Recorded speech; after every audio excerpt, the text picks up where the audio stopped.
Warahmatullahi wabarakatuh. Alhamdulillahirabbil alamin, teman-teman, kita bisa reuni kalau meminjam kata dari kepala sekolah kita tadi. Kita reuni lagi dari kelas-kelas sebelumnya dan kita berjumpa kembali pada kelas menulis opini 2021. Tapi banyak juga yang baru maksudnya. Kenapa, Kak? Banyak siswa yang baru juga. Nah, iya betul. Memang sebagian besar ini peserta dari umum dan juga peserta yang baru ya, dan kemudian ada juga beberapa peserta dari kelas-kelas sebelumnya yang masih bersemangat mendaftar pada kelas jurnalistik, kelas menulis opini 2021. Nah, teman-teman, saya ingin menginformasikan sebelum kita memulai acara pada pagi hari ini, pagi menjelang siang hari ini, untuk tertib menggunakan Zoom, misalnya ketika narasumber masih memberikan pemaparan, mohon dinonaktifkan videonya. Dan untuk video, jika menyalakan video, mohon berpakaian yang rapi dan agak sopan, karena ini direkam sepertinya oleh Kak Candy dan nanti akan ditayangkan di channel YouTube. Belum tentu juga. Belum tentu. Oke, nah teman-teman semuanya, kita akan sapa terlebih dahulu pemateri kita atau narasumber kita pada pagi hari ini bersama Mas Faris Alnizar. Assalamualaikum Mas Faris. Halo, assalamualaikum, selamat pagi semuanya. Oke, selamat pagi Mas Faris. Mungkin saya belum kenal dengan Mas Faris. Nyuwun sewu, ini saya mohon izin. Saya akan memoderatori kelas menulis opini pada pagi hari ini hingga pukul 12 siang nanti. Oke, Mas Faris, teman-teman yang mendaftar ini sebetulnya ada berapa Kak Candy yang sudah masuk selama sekitar 3 mingguan kelas ini dibuka? Dan ada 60-an. Ada 60-an ya, Kak. Tapi ini berbayar ya, teman-teman. Nah, mudah-mudahan ini baru 50%-nya. Kita masih menunggu karena tadi juga banyak yang menginformasikan bahwa mereka mengalami kesulitan untuk masuk ke Zoom. Oke, karena kita mau tepat waktu, menerapkan tepat waktu ya, jadi kita akan memulai saja kelas menulis opini pada pagi hari ini. Sebelumnya saya akan sedikit, Mas Faris ini adalah seorang kolumnis di berbagai media menurut saya ya, media nasional, juga kalau nggak salah dosen Unusia ya, mudah-mudahan nggak salah. Silakan Mas Faris, mungkin kita teman-teman dari tadi udah nggak sabar untuk mendengarkan dari Mas Faris. Silahkan Mas Faris. Oke, terima kasih Mbak Anti ya. Selamat kenal juga. Salam kenal Mas Candy yang mana nih orangnya? Yang apa namanya berkali-kali mengontak saya, mengingatkan dan saya hampir lupa acara hari ini. Malam saya baru diingatkan dan ya. iya, saya punya janji ya. Oke, teman-teman sekalian, tapi saya disclaimer dulu di awal, salam kenal buat teman-teman semua yang bergabung. Saya memang punya pengalaman ya, punya pengalaman menulis di media massa, tapi saya bukan produk penulis yang lahir dari pelatihan seperti ini. Artinya saya nggak pernah ikut pelatihan semacam ini. Saya disclaimer di awal ini karena saya ingin bangun kebersamaan gitu. Jadi nanti kelas ini kita rumuskan bareng-bareng, partisipasi teman-teman semuanya gitu ya, karena saya tidak punya background sebagai peserta maupun pembicara. Baru kali ini saya diminta untuk mengampu kelas menulis opini secara berbayar dan simultan 4 kali. Pertama, saya ingin menyatakan bahwa sebetulnya saya ada hal yang ada hal yang perlu disadari dulu sebelum kita menulis itu. Makanya saya agak begitu mengambil jarak dengan program-program penulisan seperti ini karena simpel saja pertanyaannya, apa yang diharapkan dari program penulisan seperti ini? Apakah produknya pengen menjadi penulis? Enggak mungkin banget. Pelatihan 4 kali terus kemudian Anda menjadi penulis hebat, penulis jos, bisa nulis di koran di mana-mana, itu enggak mungkin banget menurut saya. Karena simpel saja, kita belajar dari kecil, dari SD, latihan menulis, belajar bahasa Indonesia, belajar bahasa Inggris, belajar apapun saja, sampai setua ini juga tulisan kita nggak bagus-bagus amat. Artinya kalau kita belajar dari kecil saja produknya begini-begini saja, apalagi cuma belajar 4 kali, itu yang pertama. Lalu yang kedua, jadi teman-teman jangan pesimis dulu ya.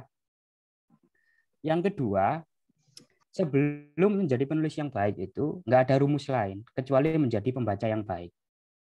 Saya ulangi lagi, kalau ingin menjadi penulis yang baik itu nggak ada ceritanya kalau kita tidak bisa melewati fase menjadi pembaca yang baik dulu.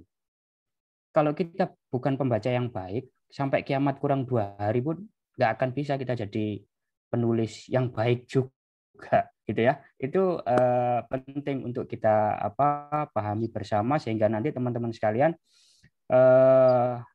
punya landasan, punya fondasi yang jelas, sehingga ke depan kita bisa bareng-bareng, paling tidak ini target saya pribadi ya. Target saya pribadi, nanti teman-teman bisa mengelaborasi. Keluar dari kelas ini, teman-teman sekalian bisa paling tidak mengidentifikasi, punya pengetahuan, punya pengalaman bersama, paling tidak untuk membedakan mana tulisan baik, mana tulisan buruk. Udah, itu aja. Mana tulisan baik, mana tulisan buruk. Kalau Anda sudah tahu mana tulisan baik, mana tulisan buruk, itu nanti jadi modal yang kedua setelah Anda menjadi pembaca yang baik. Anda bisa mengidentifikasi dan bisa menilai berdasarkan argumentasi, berdasarkan ilmu yang Anda miliki, untuk menilai, memilah, dan memilih ini tulisan yang baik nih, ini tulisan yang tidak baik nih. Saya punya argumen seperti ini karena begini melihat tulisan-tulisan itu misalnya.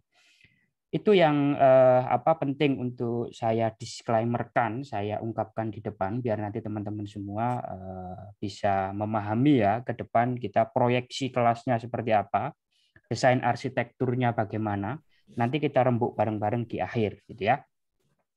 Nah, untuk pertama saya biar kelihatan serius, saya share screen ya.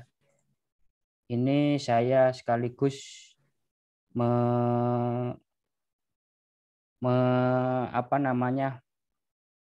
menunjukkan kalau saya serius gitu ke pengelola, ke panitia gitu.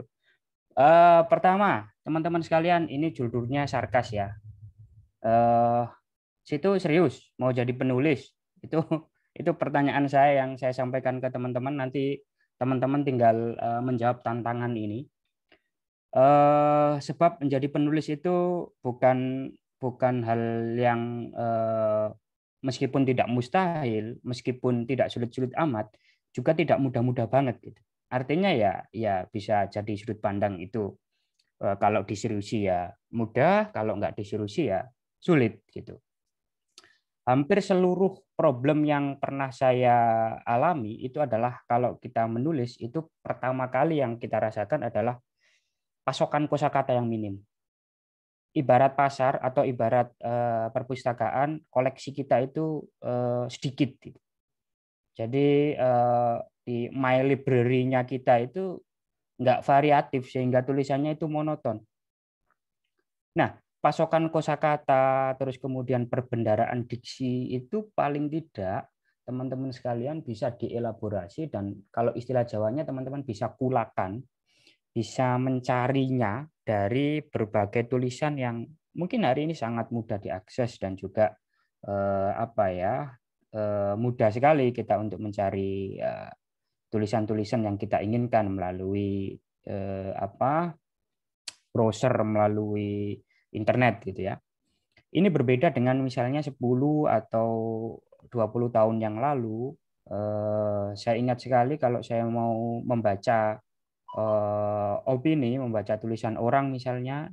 Zaman saya kuliah, saya harus pergi ke perpustakaan dan saya menghabiskan seluruh waktu saya untuk membaca satu persatu koran atau media majalah misalkan yang dilanggan oleh perpustakaan tempat saya kuliah. Nah, sekarang melalui ponsel, melalui website dan seterusnya kita bisa mengakses di mana saja. Tinggal kita menyediakan waktu dan keseriusan untuk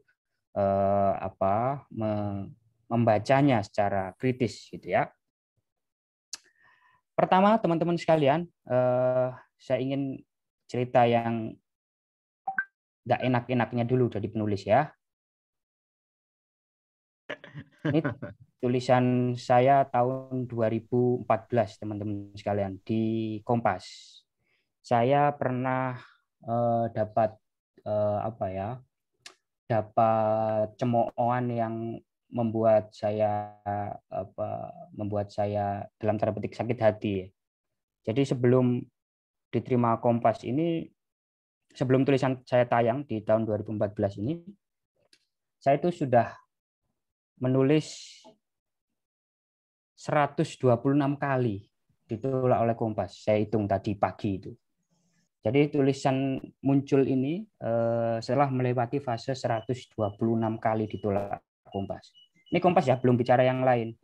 Saya juga sering ditolak oleh koran-koran yang lain, ya Jawa Pos, ya Tempo misalnya. Sering sekali, dan itu kalau dijumlah semuanya ya mungkin ratusan. Tapi yang saya ingat karena target saya waktu itu adalah saya ingin nulis Kompas, karena suatu hari ada teman saya yang bilang, ya bukan penulis kolom namanya kalau nggak pernah bisa nembus Kompas gitu. Itu membuat saya sesulit apa sih nulis di Kompas itu. Saya penasaran dan ternyata memang sulit, teman-teman semuanya. Setelah saya diterima ini, saya pernah diundang ke redaksi Kompas dan kita ngobrol-ngobrol. Jangankan kita yang penulis partikelir dan amatir ya, yang tulisannya itu kadang nggak jelas. Seorang guru besar, profesor itu di perguruan tinggi tertentu yang mengirim opininya ke Kompas itu masih sering juga ditulis.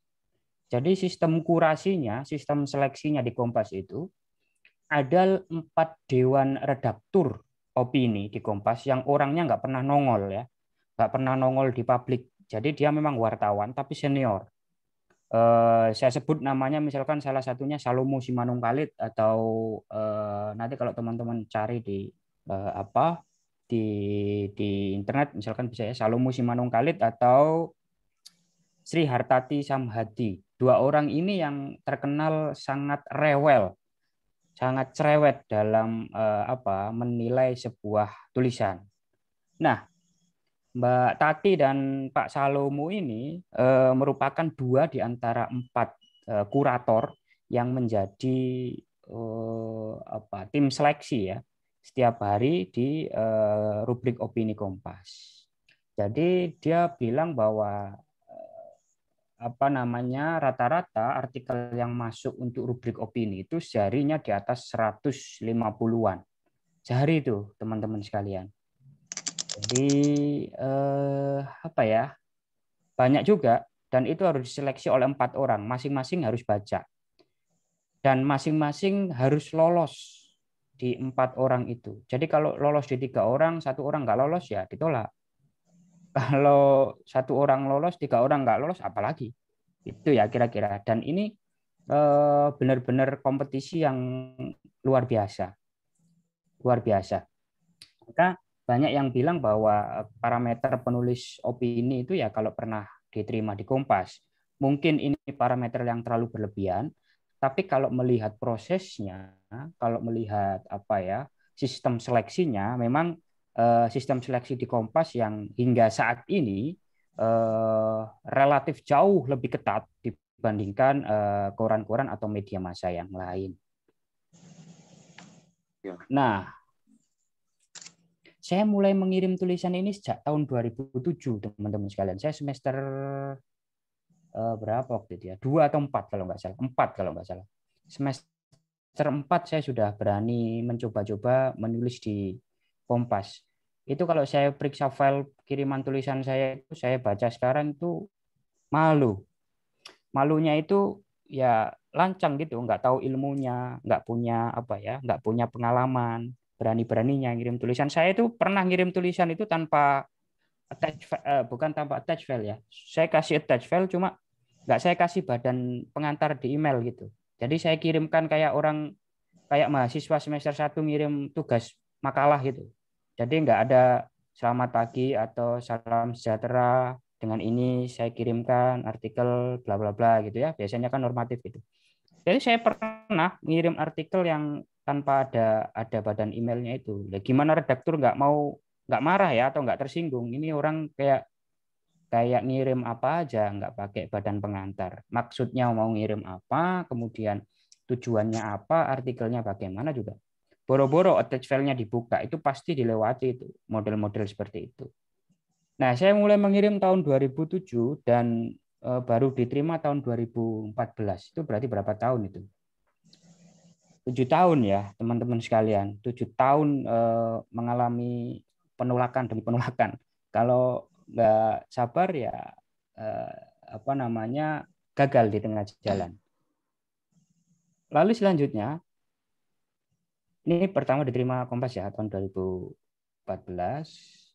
Saya dulu punya punya target gitu pribadi, ambisius sebetulnya, tapi saya nggak ngerti ternyata orang menulis itu dulu saya nggak ngerti banget kalau orang menulis itu nggak ada gunanya kalau kita nggak membaca. Jadi saya mengejar produktivitas tapi tanpa diimbangi dengan pasokan pengetahuan dan keilmuan yang mumpuni. Sehingga ada inflasi di situ. Tulisan saya banyak tapi isinya begitu-begitu saja. Karena saya nggak kaya perspektifnya. Jadi saya nggak punya modal yang cukup ya untuk memproduksi sebuah tulisan, tapi saya nekat nulis terus. Jadi yang berkembang adalah kemampuan teknis saya, bukan kemampuan substansif mengelola gagasan. Jadi teknis menulisnya mungkin saya oke ya. Secara teknis saya bisa menulis paragraf dan seterusnya. Tapi kemampuan untuk mengemas sebuah ide menjadi sebuah gagasan yang terstruktur, enak dibaca, kemudian argumentatif, itu nggak terpenuhi yang saya rasakan. Sehingga ketika saya baca lagi tulisan-tulisan saya, apapun judulnya, isinya itu sama. Jadi isinya itu sama. Jadi malu sendiri kalau melihat tulisan-tulisan dulu. Tapi itu proses ya. Menurut saya bisa berkembang berjalan seiring waktu gitu. Sepanjang kita semua bisa melanjutkan proses itu dan tidak berhenti di titik tertentu gitu. Apakah saya pernah merasa, kalau pertanyaannya apakah saya pernah merasa capek? Ya pasti. Misalkan saya pernah ngambek, ditolak. Misalkan saya ngirim tulisan hari ini, kemudian seminggu lagi ditolak. Terus kemudian hasil tolakannya itu saya revisi, saya kirimkan hari itu juga ketika ditolak. Itu saya pernah saya nggak mengirim-ngirim juga pernah lama gitu ya. Jadi fluktuatif juga kayak iman gitu, naik turun. Oke, saya lanjut ya teman-teman sekalian. Jadi ini struktur kelas kita, bayangan saya. Nanti teman-teman bisa kasih input ya di sini bagaimana nanti arsitektur atau rencana bersama kita untuk mengemas bagaimana baiknya kelas ini gitu ya. Pertama, nanti yang akan kita kupas di hari ini adalah mengenal jenis dan corak opini dan isi di media massa. Jadi seperti apa sih corak-coraknya itu? Terus mitos-mitos yang ada di dalamnya itu seperti apa dan bagaimana? Apalagi sekarang sudah bermunculan banyak platform digital, banyak website digital, banyak website yang tentu coraknya berbeda dengan koran-koran cetak. Kalau pakai istilahnya braille, nah itu kan media cetak sudah mengalami senjakala ya. Sekarang media-media daring juga mengalami senjakala. Orang itu cenderungnya sekarang nggak mau kok baca yang panjang-panjang. Paling panjang itu paling caption Instagram itu pun nggak dibaca sama orang-orang. Artinya kita punya media yang cukup banyak, tapi tingkat keterbacaannya itu nggak tahu apa namanya, celakanya memang nggak begitu menggembirakan perkembangannya. Jadi nanti kita akan mengupas bagaimana kita melihat jenis, corak, dan juga apa namanya, macam-macam ya bentuk opini dan esai. Karena menurut saya ini penting sebagai identifikasi awal biar teman-teman nanti tahu seperti apa sih corak-corak opini di media massa itu. Kan banyak ya, ada opini yang sifatnya seperti yang di Jawa Pos, seperti yang di Kompas reguler. Kemudian ada yang tayang mingguan. Kalau teman-teman lihat apa namanya, dulu sekali, saya bicara dulu ya. Dulu sekali di tahun 90-an, 80-an di NU ada esais handal namanya Mahbub Junaidi. Satu-satunya esais sebelum Gus Dur yang punya bendera cukup besar di Tempo. Jadi kalau kita mau bicara jujur, Gus Dur itu adalah epikon dari Mahbub Junaidi dalam hal persoalan nulis kolom. Jauh sebelum Gus Dur kolomnya deras mengucur di Tempo yang kemudian akhirnya dibukukan salah satunya di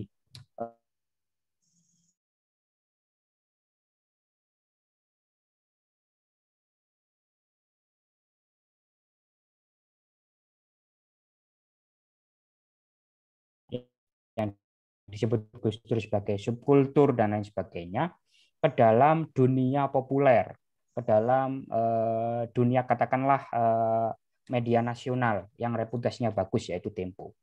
Jauh sebelum Gus Dur, punya Mahbub Junaidi. Mahbub Junaidi itu kalau nulis jauh lebih atraktif, jauh lebih penuh nuansa humor, jauh lebih artikulatif.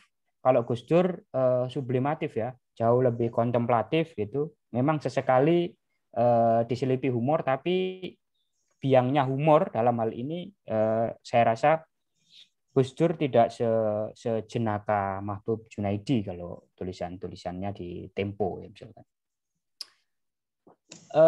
Itu misalkan kolom ya, esai misalnya, ada yang mingguan. Kalau teman-teman baca Jawa Pos atau Kompas itu pasti ada kolom-kolom mingguan. Dulu Mahbub itu selain nulis di Tempo, Mahbub Junaidi itu juga menulis di Kompas 2 minggu sekali. Kolomnya adalah rubriknya asal usul. Asal usul ini diisi oleh salah satunya adalah Mahbub Junaidi. Ini yang membuat wartawan kawakan Rosihan Anwar yang punya apa namanya pedoman itu, yang punya koran pedoman dulu, iri kepada Mahbub. Jadi Mahbub itu spesialnya apa sih? Spesialnya apa? Kok bisa mengalahkan saya yang punya apa koran pedoman, dan akhirnya dikontrak secara eksklusif oleh Kompas untuk menulis 2 minggu sekali di Kompas. Nanti teman-teman bisa membaca tulisan-tulisan Mahbub itu, kumpulannya salah satunya di bukunya yang judulnya Asal Usul. Jadi itu kolom-kolom di Kompas yang apa namanya dibukukan. Produktif sekali Mahbub ini. Lalu kalau yang generasi sekarang misalkan ada kolom namanya Udarasa di mana namanya di Kompas itu ya, setiap hari Sabtu atau Minggu kalau nggak salah. Itu kalau dari NU sekarang diwakili oleh Mbak Alisa Wahid. Alisa Wahid itu gantian menulis dengan Bre Redana dan Jan Kutu. Jan Kutu itu orang Perancis yang mukim di Bali. Dia seorang budayawan, tulisannya juga banyak. Terus kemudian Bre Redana itu jebolan wartawan Kompas, wartawan senior, wartawan budaya. Dia sastrawan juga. Kalau teman-teman sering baca cerpen atau novel, Bre ini sering nulis juga. Salah satu bukunya misalkan Blues di Merbabu ya. Itu salah satu novel yang terkenal dari Bre Redana. Terus yang terakhir Mbak Alisa yang apa namanya belakangan juga diminta secara eksklusif oleh Kompas menulis 2 atau 3 minggu sekali ya di kolom Udarasa. Corak kolomnya jauh berbeda dengan opini-opini yang ada di halaman 6 atau 7 atau 4 atau 5 di Kompas ya, atau di Jawa Pos.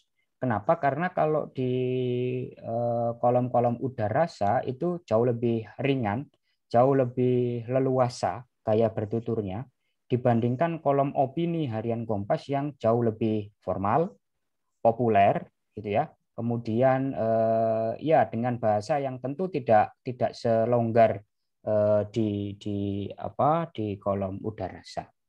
Itu sekilas. Jadi nanti kita akan pertajam lebih jauh bagaimana kita mengidentifikasi jenis dan corak opini di media massa. Lalu selanjutnya, ini yang menurut saya penting karena kelasnya cuma 4 kali, jadi saya rasa saya harus menawarkan pilihan yang paling realistis dan penting menurut saya, gitu ya. Realistis dan penting. Menurut saya yang kedua yang penting adalah bagaimana kita melihat sudut pandang atau memilih sudut pandang dan juga menentukan topik. Jadi topik itu persoalan tersendiri, memilih tema atau topik itu persoalan sendiri. Terus kemudian menentukan sudut pandang juga persoalan tersendiri. Dua persoalan besar yang nanti coba kita kupas menjadi sekali pertemuan ya, mudah-mudahan bisa tuntas gitu ya. Jadi sensitivitas kita terhadap pemilihan topik juga harus diasah gitu ya. Itu juga perlu latihan. Kemudian bagaimana kita menentukan sudut pandang terhadap topik yang kita pilih itu juga bukan hal mudah gitu ya. Jadi itu persoalan tersendiri yang menurut saya butuh keterampilan yang harus terus-menerus kita latih. Jadi sebuah topik yang bagus kalau sudut pandangnya nggak menarik ya nggak dilirik sama pembaca. Sebaliknya, topik yang tidak terlalu bagus tapi diungkapkan dengan sudut pandang yang menarik itu akan membuat paling tidak pembaca tertarik. Jadi sudut pandang itu salah satu kunci mendasar yang membuat tulisan kita nanti dilirik gitu atau paling tidak dibaca gitu oleh calon pembaca kita gitu. Yang ketiga, menjahit gagasan dan menggambar kalimat. Pertama, kenapa saya memilih diksi menjahit gagasan?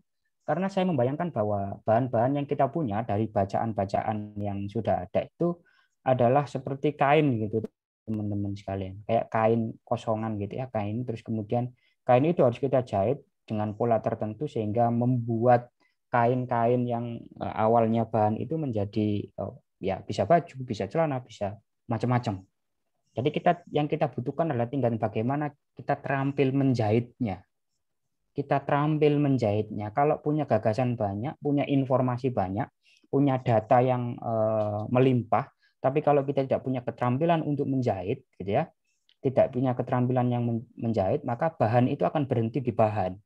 Nggak pernah kita bisa transformasikan menjadi sebuah tulisan yang bagus gitu. Lalu selanjutnya yang kedua adalah menggambar kalimat. Jadi tulisan yang bagus itu kalau Anda mendeskripsikan sesuatu itu kayak orang gambar. Jadi banyak orang yang menulis tapi nggak bisa menggambarkan apa yang dituliskannya itu. Jadi diksi yang paling tepat itu menggambar dengan kalimat sebetulnya. Kenapa? Karena kalau kemampuan menulis kita nanti itu adalah naratif, deskriptif, analitis misalnya, itu berarti Anda ada deskripsi di situ. Nah, deskripsi itu adalah kemampuan kita untuk bagaimana menggambarkan objek dan konsepsi abstrak yang ada di pikiran kita menjadi hal yang terlihat konkret di dalam tulisan. Ini latihannya memang nggak mudah menggambar kalimat ini. Misalnya dari yang kecil-kecil aja ya. Anda bisa mendeskripsikan apa yang ada di sekitar Anda dengan sedetail mungkin, seolah-olah nanti pembaca itu ikut mengalami atau ikut melihat langsung apa yang ada di sekitar Anda. Jadi kalau ada orang membaca tulisan Anda itu seolah-olah dia mengalaminya langsung. Berarti Anda itu sukses bisa menggambarkan apa yang ada di benak Anda menjadi hal yang konkret dalam tanda petik di hadapan para pembaca. Lalu yang terakhir, teman-teman sekalian, nanti kita harapan saya nanti teman-teman bisa sekali lagi bisa memberi masukan. Kita praktek menulis dan mengirimkannya ke media massa. Ini nanti bisa kita diskusikan bersama ya. Bayangan saya sih teman-teman keluar dari kelas ini paling tidak punya nyali untuk berani mengirimkan tulisan-tulisan tersebut ke media-media massa yang teman-teman selama ini idam-idamkan tulisannya pengen tayang di situ. Oke, bentar, saya lanjutkan dulu. Sampai di sini dulu kira-kira saya mau ingin interaksi dulu dengan teman-teman sekalian. Oke, Mas Mit. Ini saya tadi agak salah fokus dengan kisah yang cerita Mas Faris yang tadi 126 kali ditolak ya. Ini luar biasa. Kita baru disentil dikit sama kepala sekolah kita udah ciut nih nyalinya. Oke, teman-teman, kita akan interaktif sebelum Mas Faris melanjutkan materinya. Kita akan interaktif. Boleh silakan teman-teman kalau ada pertanyaan atau ingin menggali lebih dalam. Ini saya barusan searching. Ternyata saya juga sering membaca tulisan Mas Faris, cuma saya nggak tahu orangnya. Ada di Tirto yang kemarin sempat viral sekali, yang banyak menjadi rujukan waktu almarhum Rektor IIKI kalau nggak salah, Rektor IIKI meninggal dan tulisan Mas Faris di Tirto itu menuliskan terkait Ibu ini saya nggak bisa share screen ya. Nah iya itu kemarin sempat viral sekali. Nah, itu juga Mas Faris yang menulis ternyata teman-teman boleh. Ini sebenarnya banyak sekali. Barusan saya juga searching. Oh, sebenarnya saya sudah sering membaca tulisan Mas Faris, cuma belum tahu orangnya. Nah, teman-teman, kalau misalkan mau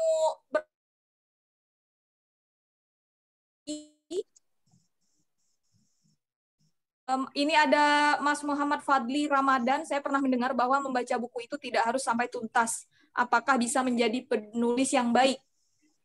Boleh langsung ditanggapi ya, Mas Faris ya. Terima kasih Mbak Anti. Mas Fadli ya, seperti yang saya ungkapkan tadi, jadi prasyarat menjadi penulis itu adalah pertama menjadi pembaca yang baik dulu. Saya nggak bilang bahwa membaca itu harus tuntas, tapi Anda harus menjadi pembaca yang baik. Pembaca yang baik itu adalah satu, Anda punya komitmen untuk paling tidak bisa menangkap apa yang Anda baca. Jadi dari sekian banyak bacaan-bacaan Anda itu paling tidak Anda bisa memetik makna yang paling inti ya dari tulisan atau dari buku yang Anda baca itu. Itu pembaca yang baik. Bukan berarti Anda harus membaca setuntas mungkin. Ya, kalau Anda punya teknik tertentu, misalkan kalau baca artikel, kemudian Anda lihat abstraknya saja, misalkan dengan abstraknya Anda paham, ya oke, itu tergantung cara dan metode kita masing-masing. Tapi saya tidak memilih menggunakan diksi bahwa menjadi penulis yang baik itu harus membaca dengan tuntas, enggak. Yang saya pilih adalah diksi bahwa ketika Anda ingin menjadi penulis yang baik, maka Anda harus menjadi pembaca yang baik. Nah, keterampilan membaca itu menurut saya menjadi prasyarat penting sebelum teman-teman sekalian menulis itu. Nah, apakah harus tuntas? Jawabannya tentu tidak. Misalkan Anda punya buku 100 halaman, terus kemudian Anda bisa mengidentifikasi bahwa tulisan yang Anda baca itu muter-muter aja, misalkan. Intinya cuma sedikit, ya berarti itu Anda sudah menemukan dan sudah punya bakat menjadi pembaca yang baik. Gitu. Nggak harus tuntas menyelesaikan tulisan yang mungkin dalam tanda kutip Anda anggap intinya juga sama saja. Begitu, Mas Fadli ya.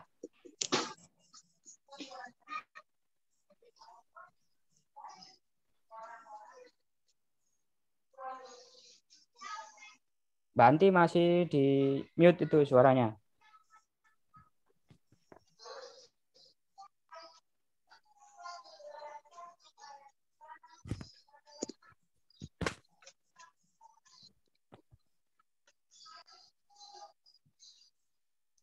Suaranya Kak Anti masih unmute. Di unmute dulu, Mbak Anti. Kak Anti suaranya. Iya. Oke. Mohon maaf. Jadi ini ada beberapa pertanyaan yang mungkin sama, Mas Faris. Jadi akan saya bacakan dan biar bisa langsung ditanggapi. Ini ada Mas Munir dan juga Mas Hamdi. Ini izin bertanya, bagaimana menyusun tulisan opini dengan baik? Kemudian dari Mas Hamdi, apa perbedaan yang mendasar antara opini dan esai? Nah, ini mungkin dua pertanyaan yang mungkin langsung bisa dijawab oleh Mas Faris. Silakan. Ya, yang pertama bagaimana menyusun tulisan opini dengan baik, Mas Sirojul Munir. Ya, ini kelas ini harus diikuti sampai akhir. Kalau itu pun saya nggak berani menjamin ya, karena apa namanya? Tadi saya bilang apa yang diharapkan dari kelas menulis yang dengan waktu yang terbatas misalnya. Karena tadi saya disclaimer di depan bahwa proses menulis itu adalah sebuah proses, jadi kemampuan itu harus diasah terus gitu ya, kemampuan teknisnya maupun kemampuan substantifnya. Kemampuan substantif itu artinya adalah teman-teman bisa mengemas atau menyelesaikan gagasan dan mengeksekusinya dengan baik. Sementara kemampuan teknisnya adalah bagaimana teman-teman terampil menjahit kosakata, mengolah gagasan, terus kemudian mengungkap hal-hal yang abstrak tersebut menjadi sebuah tulisan yang enak dibaca. Nah, itu nanti yang coba kita diskusikan sehingga outputnya mungkin output minimalnya teman-teman bisa mengidentifikasi mana tulisan baik, mana tulisan buruk. Itu apa namanya output minimal yang saya harapkan. Output di atas itu adalah nanti teman-teman bisa merumuskan atau bisa menulis bagaimana teman-teman bisa merumuskan atau bisa menulis opini dengan baik sehingga layak untuk dikirimkan ke media massa gitu ya. Itu untuk Mas Munir. Lalu apa tadi Mas Hamdi ya? Ya. Perbedaan mendasar antara opini dan esai. Ya, opini dan esai itu hampir sama sebetulnya, cuma di keluasan bahasanya saja ya. Jadi kalau esai itu tentu cenderung luwes bahasanya. Saya contohkan esai sebentar. Saya contohkan esai yang saya kasih selengean ya. Saya kasih kalimat penutup yang mungkin nanti nggak lazim di media massa ya. Misalkan saya pernah menulis di Tempo, di kolom bahasa ini esai, judulnya Simbol Negara ya, teman-teman sekalian. Saya ingin berbagi di paragraf terakhirnya saja. Saya baca ya. Bendera kebangsaan kita memang harus kita hormati sepenuh hati. Sebab ia punya kehormatan. Kehormatanlah yang menyebabkan kita menaruh rasa hormat. Itulah yang menjadi dasar bahwa gila hormat itu tidak baik. Sama seperti orang sedang berpuasa, minta dihormati. Presiden yang sedang berkuasa juga demikian. Kepada mereka yang gila hormat dan sedikit-sedikit minta dihormati, ingin sekali saya berkata, situ bendera atau manusia kok selalu minta dihormati. Ini saya tulis di Tempo, teman-teman sekalian. Lucu. Bahasa kayak begini nggak mungkin keluar di Kompas, di Opini.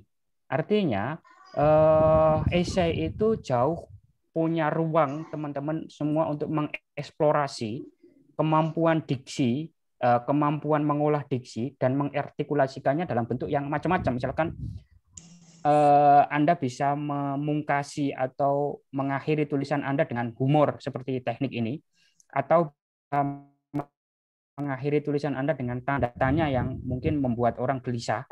Artinya pilihan itu bebas. Itu kalau esai. Kalau opini biasanya bahasanya cenderung jauh lebih padat, lebih berisi, lebih ringkas begitu. Nah, sementara kalau di esai jauh lebih cair, jauh lebih leluasa kita beratraksi di sana. Begitu ya, Mas siapa tadi? Mas Hamdi. Makasih, Mbak Yanti. Iya, oke. Oke, Mas Faris, kita lanjut lagi ya. Ini banyak sekali yang bertanya, tapi mungkin sebelum saya melanjutkan pertanyaan dari teman-teman, Mas Faris, mohon izin, kalau misalkan karena dari kelas-kelas sebelumnya ya, mungkin terlalu banyak materi, tapi mungkin nanti teman-teman diberikan semacam challenge atau tugas kita kan ada waktu seminggu, jadi pertemuan Sabtu depan, jadi selain pembahasan materi juga ada tugas dari teman-teman yang dikumpulkan. Mungkin itu sekilas info ya, Mas Faris ya. Iya. Oke, kita Kepo ya. bertanya. Oh ya, siapa?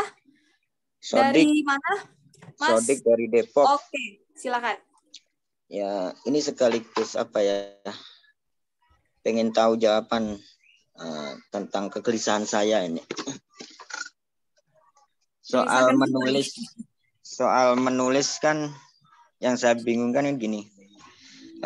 Pertama saya tanya dulu, seorang penulis opini apakah harus mempunyai ideologi tertentu dalam hal apa penulisan? Jadi ruh analisis, observasi ataupun data-data itu harus berbasis ideologi atau teori-teori tokoh populer yang digemarin. Soalnya gini, selanjutnya kenapa saya bertanya begitu?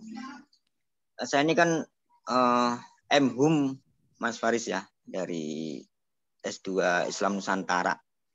Dan di situ disuguhkan atau diajarkan tentang teori banyak sekali, sehingga saya kebingungan untuk refocusing. Sebenarnya sih kemampuan saya itu di mana gitu, baik itu dari sisi teori ataupun ideologi yang saya pakai ketika saya menulis. Saya harus pakai visual analisis seperti apa. Saya sempat berpikir apakah saya harus menaruh pola landasan berpikir saya ke salah satu tokoh ya, biar saya itu tidak kebingungan untuk fokus tentang baik itu teori atau pengetahuan yang saya ingin dalami atau bahkan saya eksplor melalui opini ataupun esai. Nah, itu yang menjadi kebingungan saya. Itu aja sih Mas Faris. Dan terus selanjutnya yang soal opini, kalau setahu saya kan soal menyampaikan atau menggambarkan kalimat tentang pendapat ya, pendapat terkini lah, merespon sesuatu ataupun baik itu fenomena atau hasil observasi sosial ataupun merespon tulisan orang yang kita anggap kurang pas atau kurang lengkap ataupun bahkan kita kritik. Nah, opini itu apakah seperti itu sesuai dengan pemahaman saya? Terima kasih. Oke, boleh langsung ditanggapin Mas Oke, Faris. terima kasih Silakan. Mas Sodik ya. Pertama, ada dua jenis Mas, tahu saya yang Anda sebut ideologi itu ya. Anda milih jadi mana aja. Pertama, orang-orang yang menisbahkan dirinya sebagai spesialis. Yang kedua, orang-orang yang menisbahkan dirinya sebagai generalis. Pertama, yang disebut ya kayak dokter lah. Semakin Anda spesial, semakin tulisan Anda mahal gitu ya. Semakin Anda itu ahli di bidang tertentu, dokter spesialis kata betina misalnya. Itu kan berarti Anda tidak punya hak kalau dalam dunia kespesialisan ini untuk mendiagnosa penyakit-penyakit di kata laki-laki atau jantan kan gitu. Itu banyak orang-orang yang memilih untuk menjadi penulis-penulis yang spesialis gitu berdasarkan bidang keilmuannya. Yang kedua, ada yang sifatnya generalis. Generalis ya. Generalis itu artinya kayak tukang loakan. Dia ngumpulin apa saja, kemudian mengolah hasil barang loakan itu, modifikasinya menjadi barang yang memang nanti layak untuk dijual lagi. Nah, kemampuan yang kedua ini memang kemampuan memang yang membutuhkan skill yang agak lumayan karena bacaannya juga harus banyak, lintas disiplin ya. Kemudian pengalaman dan teknik menulisnya juga bagus gitu. Jadi memang dua pilihan itu kutub ekstrim antara spesialis dan generalis. Namun belakangan muncul juga tren di mana orang juga kalau istilah Inggrisnya in between ya, antara dua kutub ini. Jadi dia dua kaki gitu. Jadi dia juga punya background keilmuan tertentu, misalkan kayak Mas Sodik tadi spesialis sekolahnya Islam Nusantara gitu ya. Tapi menulis pengen menulis apakah menyandarkan pada satu teori tertentu dan lain sebagainya, atau pengen menyeberang ke tulisan-tulisan yang kira-kira nanti keluar dari kungkungan teoritis yang selama ini diajarkan di sekolah. Menurut saya tren seperti ini juga menarik untuk didiskusikan, karena sekarang kecenderungan ilmu itu kan multidisiplin, Mas. Jadi nggak ada ceritanya kita belajar sejarah terus kemudian sejarah murni itu. Pasti ada pendekatan antropologi, ada pendekatan sosiologi, kemudian ada mungkin ekonomi politiknya di situ juga ada. Jadi tren keilmuannya juga multidisiplin atau interdisiplin gitu. Jadi saran saya jangan fanatik dan jangan menjatuhkan diri pada pilihan teori tertentu. Apalagi kita hidup di zaman strukturalisme, pasca strukturalisme ya, postmodern seperti saat ini, itu kan satu teori bisa mengalahkan teori yang lain. Jadi model-model positivisme yang cenderung hitam putih memandang persoalan itu sebaiknya ditinggalkan saja. Jadi daripada nanti Anda terjebak pada satu teori terus kemudian menjeburkan dan fanatik pada teori tertentu, pasti akan geraknya sulit. Nah, nanti kalau geraknya sulit itu karena penulis itu kan membranding diri ya. Kalau Anda brandingnya itu sudah salah brand di depan, gitu. Jadi Anda branding sebagai sejarawan gitu, tapi ternyata nanti terkungkung dalam satu teori yang kebetulan teori itu juga nggak dalam-dalam banget, misalkan, atau bisa dibantah dengan teori yang lain, itu akan menjadi bumerang di kemudian hari gitu. Ada banyak contoh menarik, misalkan kalau teman-teman tahu Bondan Winarno ya, almarhum, pakar kuliner, bukan pakar kuliner ya, orang yang jadi host untuk mencicipi kuliner di sebuah stasiun TV untuk menjelajahi kuliner-kuliner di seluruh Nusantara itu adalah Maknyus itu adalah kolumnis hebat tahun 80-an di majalah Tempo. Nanti bisa dicek tuh. Jadi Bondan Winarno itu penulis dahsyat sebetulnya. Kemudian dia juga selain menulis opini, esai dan lain sebagainya, dia adalah penulis cerpen. Nggak tahu, karena mungkin putus asa melihat negaranya begini-begini saja, akhirnya ya mungkinlah makan-makan aja daripada nulis terus ya. Icip-icip mati enak gitu. Akhirnya dia jadi ahli kuliner itu. Itu teman-teman sekalian. Saya ingin mencontohkan kasus bagaimana kita memanfaatkan sebuah teori kemudian kita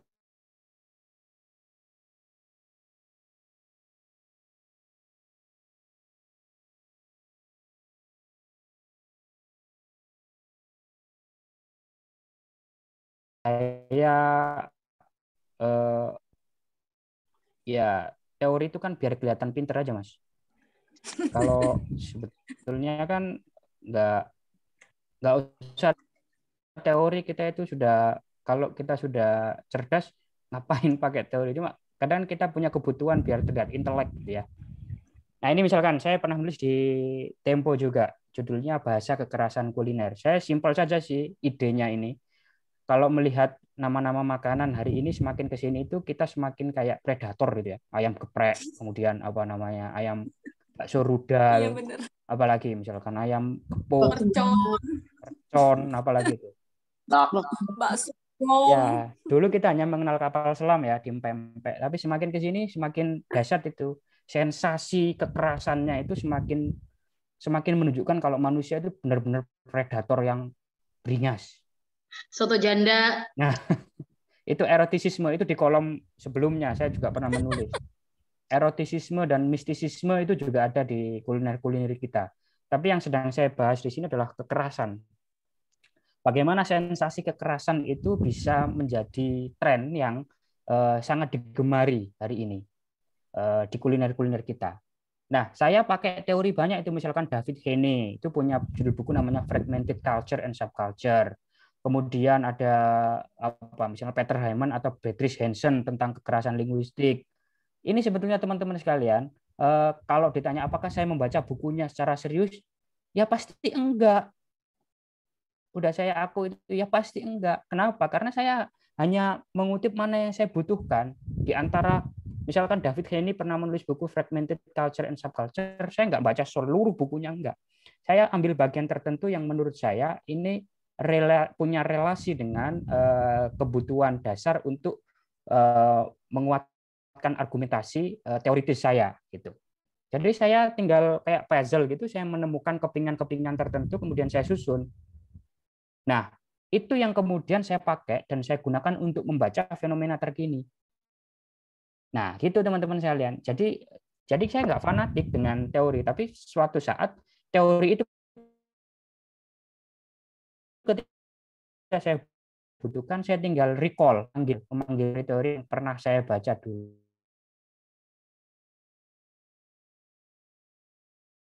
Hal-hal tertentu yang penting dari buku dan lain sebagainya. Begitu Mas Odik ya, kira-kira. Siap, udah mulai mapan pemahaman saya dan terbantulah. Cuma saya lagi konsentrasi baca buku apa ini pengantar antropologi ini Kuncoroningrat. Agak sedikit gimana. Tapi kayaknya kalau kejebak ya kalau harus menserusi gitu ya, Mas Faris. Nggak apa-apa, asal sampean bisa apa namanya mengelaborasinya nanti. Apa yang hasil bacaan dari Pak Kun itu, Kuncoroningrat, nanti bisa dielaborasi. Misalkan hal tertentu yang penting di situ, teori-teori mendasar yang kira-kira nanti bisa direkol kalau Mas Sodik ini nulis yang tentu terkait dengan antropologi dan kebudayaan misalnya. Siap.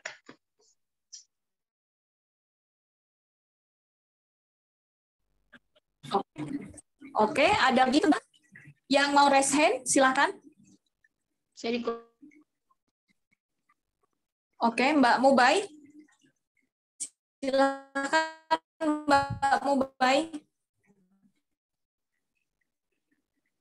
Ini saya yang nggak ada sinyal apa gimana ya?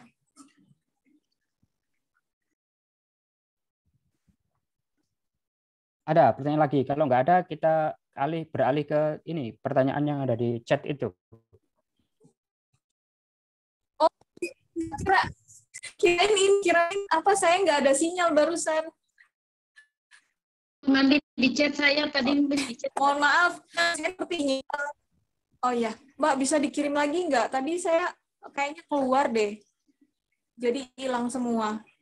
Teman-teman mohon maaf ya kalau tadi sempat kendala WiFi di sini. Jadi mohon dikirim lagi pertanyaannya. Di sini udah nggak terbaca lagi pertanyaannya, teman-teman. Kalau mau langsung raise hand, silahkan. Tapi ini Mas Faris, kalau tadi seperti pemaparan Mas Faris disampaikan, pengalaman ya, yang pengalaman itu sangat berharga sekali menurut saya. Nah, menulis itu kan juga memerlukan mood ya, mood seorang penulis juga kalau menurut saya ya. Jadi memerlukan mood yang baik sehingga apa yang kita ada di pikiran juga seperti berjalan aja gitu akhirnya. Nah, untuk membuat mood kita tetap stabil. Nah, itu mungkin ranahnya ke psikologis lagi ya, tapi mengelola itu kalau dari Mas Faris sendiri itu bagaimana Mas Faris? Datar aja setiap hari produktif aja atau nggak pernah mengalami krisis mood kayak gitu atau gimana nih? Iya, ini yang saya ini ya, yang saya lakukan ya, bagaimana mengelola mood itu. Jadi memang saya nggak membiarkan mood itu bisa mempengaruhi tulisan saya ya. Jadi jadi saya nggak memilih bertarung di depan gitu maksud saya. Artinya jangan sampai mood ini menghalangi saya untuk menulis.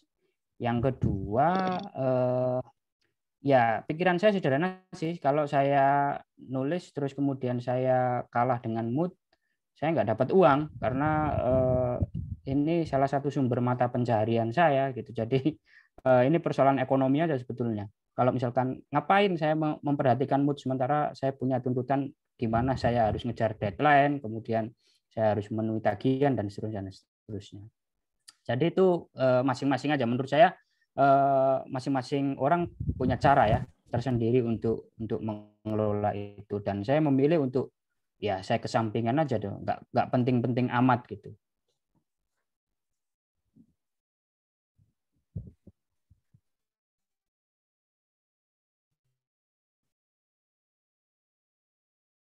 Gitu Mbak Anti, halo.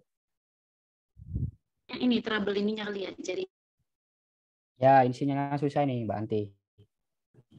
luar biasa, ini udah selesai. Oke, Mas Ardi juga oh ya, silakan Mas. Kan saya, Mbak. Ya, silakan, Iya, Mas. Mas Faris. Ya, saya Zul, Mas, dari Kota Tangerang. Mohon maaf ya kalau nggak kedengeran suaranya. Seperti itu.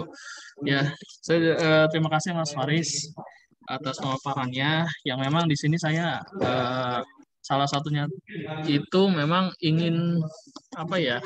Ingin mengenal lah kalau untuk menjadi penulis seperti Mas Faris nggak bisa ya. Nah, yang saya tanyakan Mas terkait masalah referensi gitu ya, referensi atau untuk pembuatan opini itu biasanya kan itu kan dalam opini itu antara 500 sampai untuk referensinya itu apakah ada batasnya gitu biasanya untuk pembuatan itu, dan biasanya kalau umpamanya terkait masa referensi yang Mas Faris gunakan itu diambil dari media massa atau langsung dari penulis atau dari buku yang memang referensinya biar tulisan kita tuh menarik dan bisa apa ya namanya dinikmati oleh khususnya oleh yang era now itu seperti itu. Mungkin itu aja Mas Faris. Assalamualaikum warahmatullahi wabarakatuh. Oke, terima kasih Mas. Boleh langsung ditanggapi oleh Mas Faris, silakan. Oke, pertama saya ucapkan terima kasih atas pertanyaannya ya Mas Yul. Saya tegaskan di awal bahwa cara kita mengutip referensi atau cara kita mencari referensi itu memang tergantung kita masing-masing dan tidak ada batasan.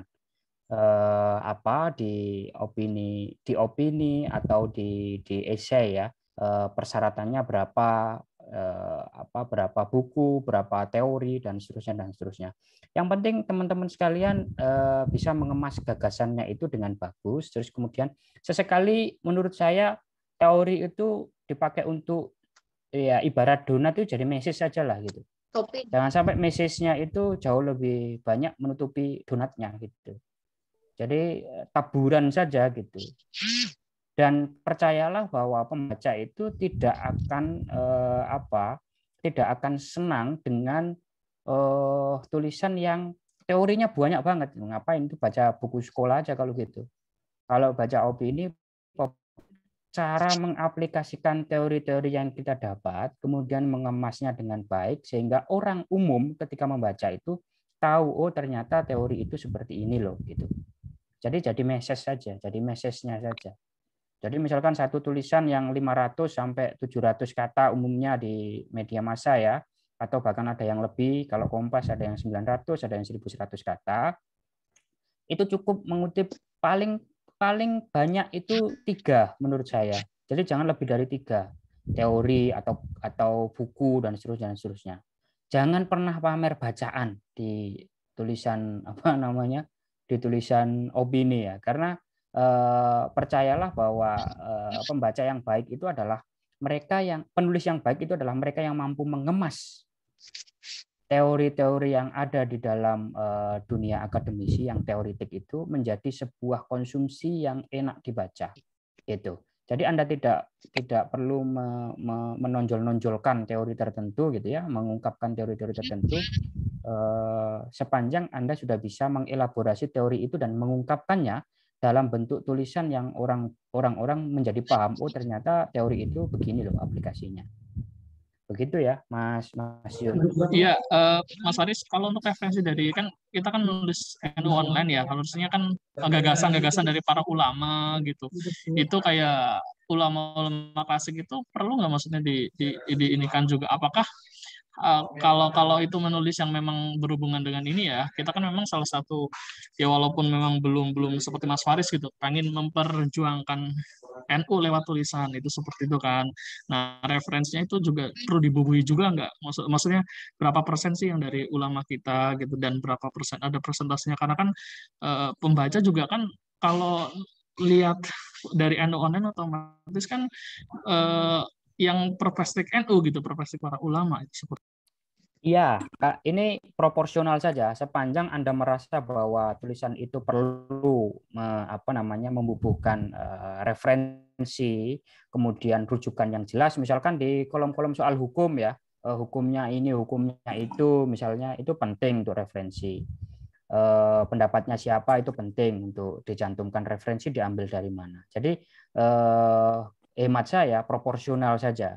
Terlalu berlebihan dengan referensi juga nggak bagus, artinya Anda juga artinya itu clipping, Anda nggak punya kemampuan untuk menjahit clipping itu menjadi sebuah gagasan yang utuh dalam perspektif Anda gitu.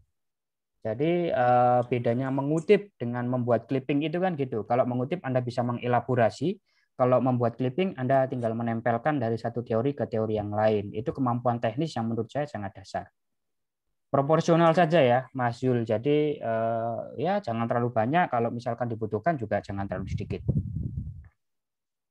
Oke, baik. Mas Zul sudah ya. Kita lanjut lagi ke penanya berikutnya. Ini ada Mbak Mubayana. Halo Mbak Mubayana, silakan. Ya, terima kasih Mbak Anti. Tadi sebenarnya udah ditulis di chat. Mas Faris yang saya hormati dan teman-teman yang saya sayangi. Ini Mas. Baik ini. Ngomong, apa warkopi yang kita tutup? Sebentar Mbak. Sebentar ya, saya mute dulu. Oke, silakan Mbak. Oke. Yang saya pahami penulisan opini adalah berpikiran dan bernalar bebas, menyampaikan keresahan. Kadang di keresahannya itu timbul kritik karena suatu kejadian atau sebuah fenomena yang ada gitu Mas. Kemudian dari kita mengamati, menganalisis, baik analisis apapun kayak misalkan kalau kejadian-kejadian sekarang saya kaitkan dengan dunia pendidikan, kita menganalisis tentang dunia pendidikan yang menurut saya tidak sinkron antara kebijakan dan di lapangan bagaimana gitu. Akhirnya saya membuat opini gitu kan. Nah, itu pengertian opini yang saya pahami. Nah, ketika kita mau menyampaikan lewat tulisan, apakah ada standar baku yang harus diikuti selain dasar dari ilmu jurnalistik atau bagaimana? Karena kan setiap gaya itu kan berbeda. Kayak misalkan kalau kita nulis future begini, kalau nulis ini begini, kalau nulis opini sendiri itu adakah kebebasan tersendiri gitu Mas? Karena kan ini lahir dari keresahan orang gitu, kemudian menjadi dia bisa beropini, kadang ada yang beropini bisa lewat tulisan dan lain sebagainya. Itu bagaimana Mas Faris? Terima kasih. Kayak misalkan terutama saya pribadi yang kebetulan berkecimpung di dunia pendidikan, saya guru SD Mas, kan akhirnya dengan adanya awal tahun mau ada PJJ, oh ternyata yang awalnya tidak pernah ada berita tentang anak yang terpapar COVID, tiba-tiba pas mau ada PJJ ada orang memberitakan dan lain sebagainya. Akhirnya saya beropini. Akhirnya kan saya bernalar bebas, berpikiran bebas, akhirnya beropini dan lain sebagainya. Itu sepemahaman saya opini kayak gitu. Itu benar apa tidak Mas gitu. Terima kasih Mas Faris dan Mbak Anti. Oke, silahkan Mas Faris, boleh langsung ditanggapi. Ya, terima kasih Mbak Mubayana. Ya, kalau pertanyaannya benar atau tidak, jawaban saya benar. Seperti itu cara beropini itu. Maksudnya adalah bisa merespon kondisi-kondisi aktual yang sedang terjadi. Kita merefleksikan apa yang sudah kita rasakan, apa yang sudah kita lihat, apa yang kita dengar gitu ya. Itu adalah terus kemudian mengungkapkannya dalam bentuk tulisan atau dalam bentuk omongan, itu sudah opini itu. Nah, apakah ada pakem tertentu? Bebas saja sebetulnya, Mbak Mubayana. Bebas saja sebetulnya orang beropini. Cuma ketika Anda nanti mau mengirimkan ke platform media tertentu, itu yang ada pakemnya. Jadi ada diungkapkan dengan bahasa yang harus lugas misalnya, kemudian berapa kata, kemudian corak gaya tulisannya bagaimana. Nah, itu nanti urusan bagaimana kita mengikuti ketentuan-ketentuan yang ditetapkan oleh yang punya media, kan gitu.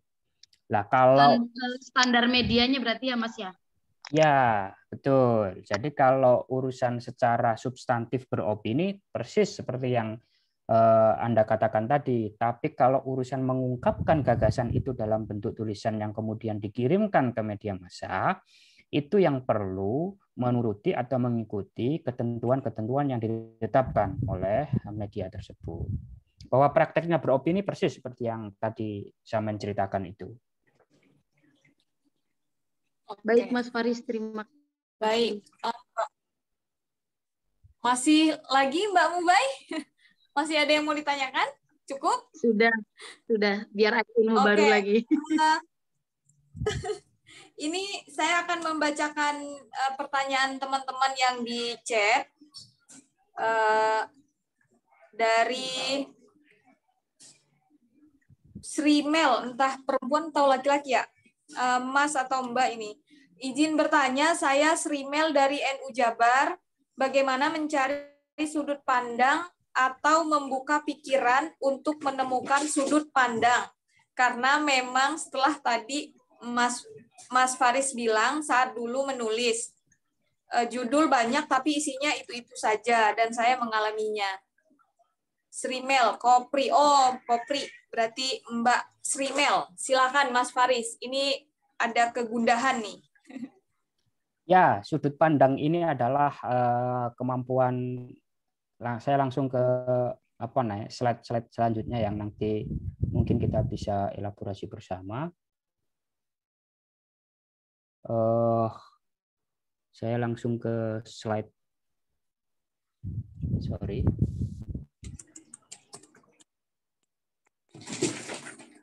Teman-teman sekalian, ini kira-kira rute yang selama ini saya jalani ketika saya menulis ya. Pertama, saya harus bisa menentukan tema atau topik yang aktual. Aktual ini tergantung ya teman-teman sekalian. Kalau teman-teman menulis opini pasti dituntut adalah aktualitas. Jadi ada fenomena tertentu teman-teman merespon gitu ya. Itu yang disebut dengan aktual. Saya pernah dengar di Ciputat itu ada namanya mie aktual ya. Mie ayam aktual. Itu katanya terinspirasi dari liputan 6 tajam aktual terpercaya. Aktual itu maksudnya hangat ya teman-teman sekalian. Jadi mie ayam aktual itu maksudnya mie ayam hangat gitu. Nah, topik ini penting. Jadi nanti kita bahas ini lebih lanjut ya. Yang kedua yang paling penting adalah saya tulis berulang kali itu sudut pandang, sudut pandang, sudut pandang, sudut pandang. Udah, nggak ada yang lain itu. Jadi kemampuan Anda keotentikan tulisan Anda itu tergantung sejauh mana Anda bisa menempatkan diri Anda dalam sudut pandang tertentu. Jadi huruf sebuah fenomena tertentu itu bisa dipandang dari sudut pandang yang berbeda dari umumnya orang mengambil sudut pandang. Itu yang membedakan diri Anda dengan orang lain akhirnya. Ini saya kasih contoh misalkan ya sudut pandangnya. Saya kasih contoh sudut pandang tertentu.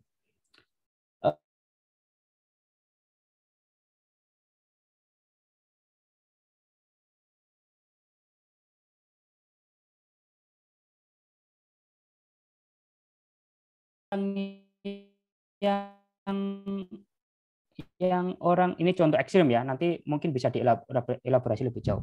Menurut Anda, menurut teman-teman sekalian, orang yang baru belajar agama, kemudian kesehariannya bukan agamis seperti kita, kalangan-kalangan yang terdidik agamanya, bertato, kemudian baru mengenal Islam, terus tiba-tiba sore-sore datang ke seorang kiai dan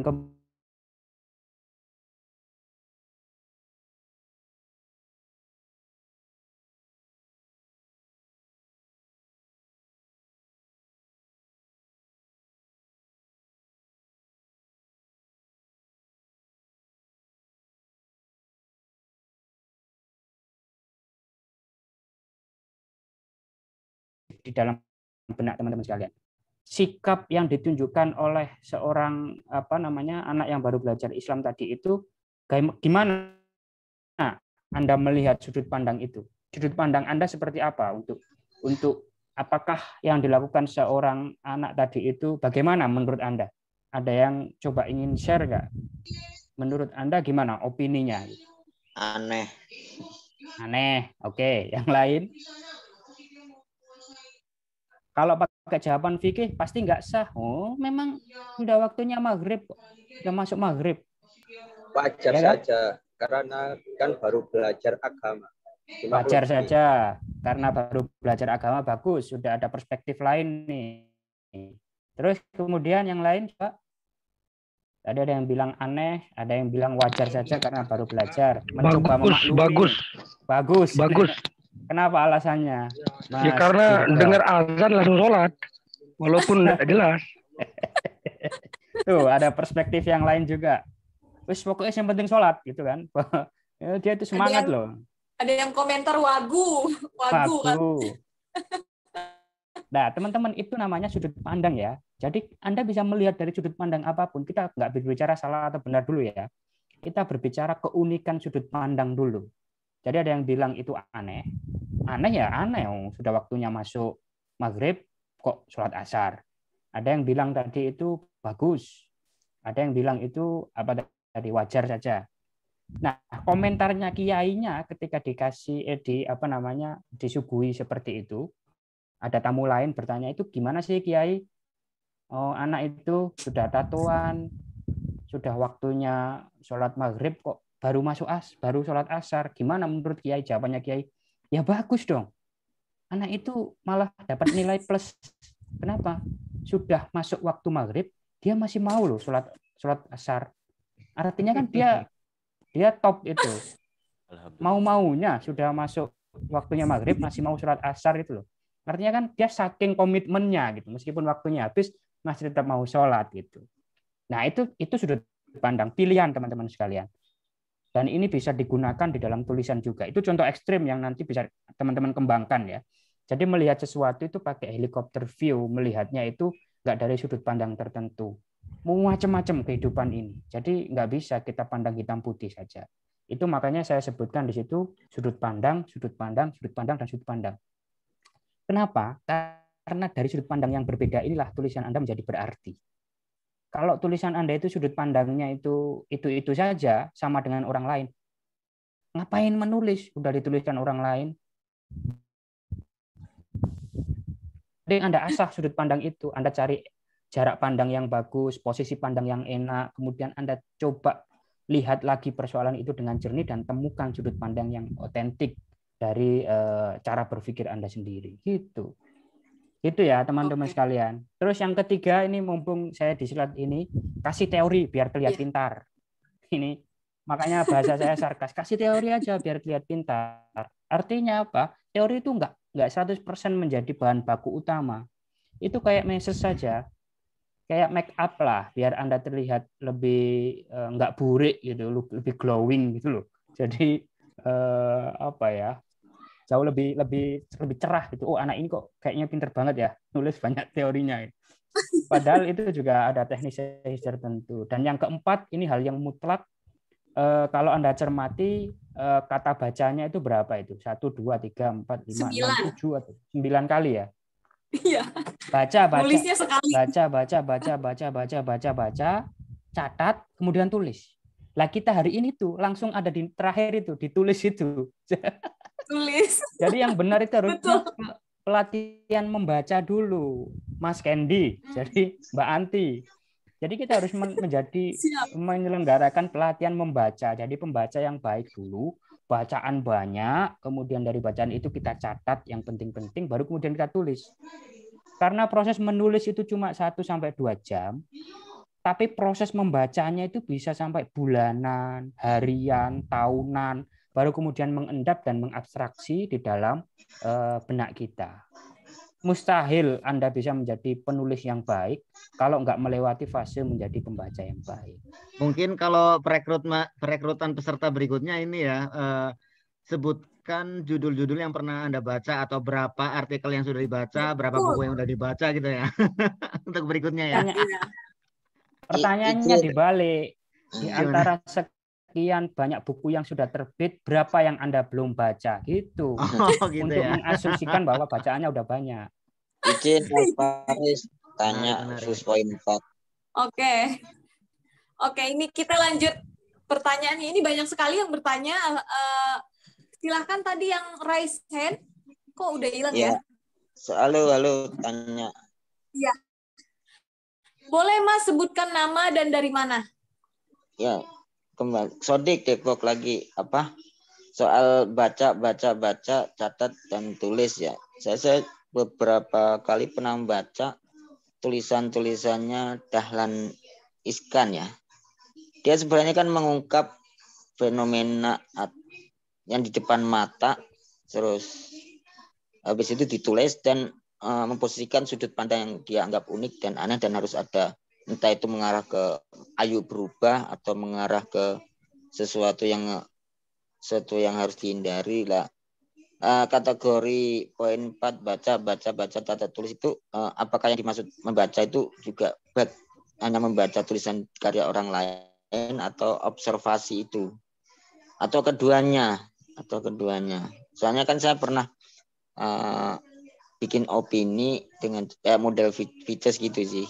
Saya melewati jalan berlubang, saya tulis sesuai dengan kemampuan observasi saya gambarkan dan ternyata pendapat saya yang dalam bentuk Vites ya, nggak tahu ini masih kategori opini atau seperti apa. Tapi banyak orang yang merespon, entah itu marah atau nggak jelas tulisanmu, ngapain kamu tulis kayak gitu lah. Nah itu seperti apa Mas Faris?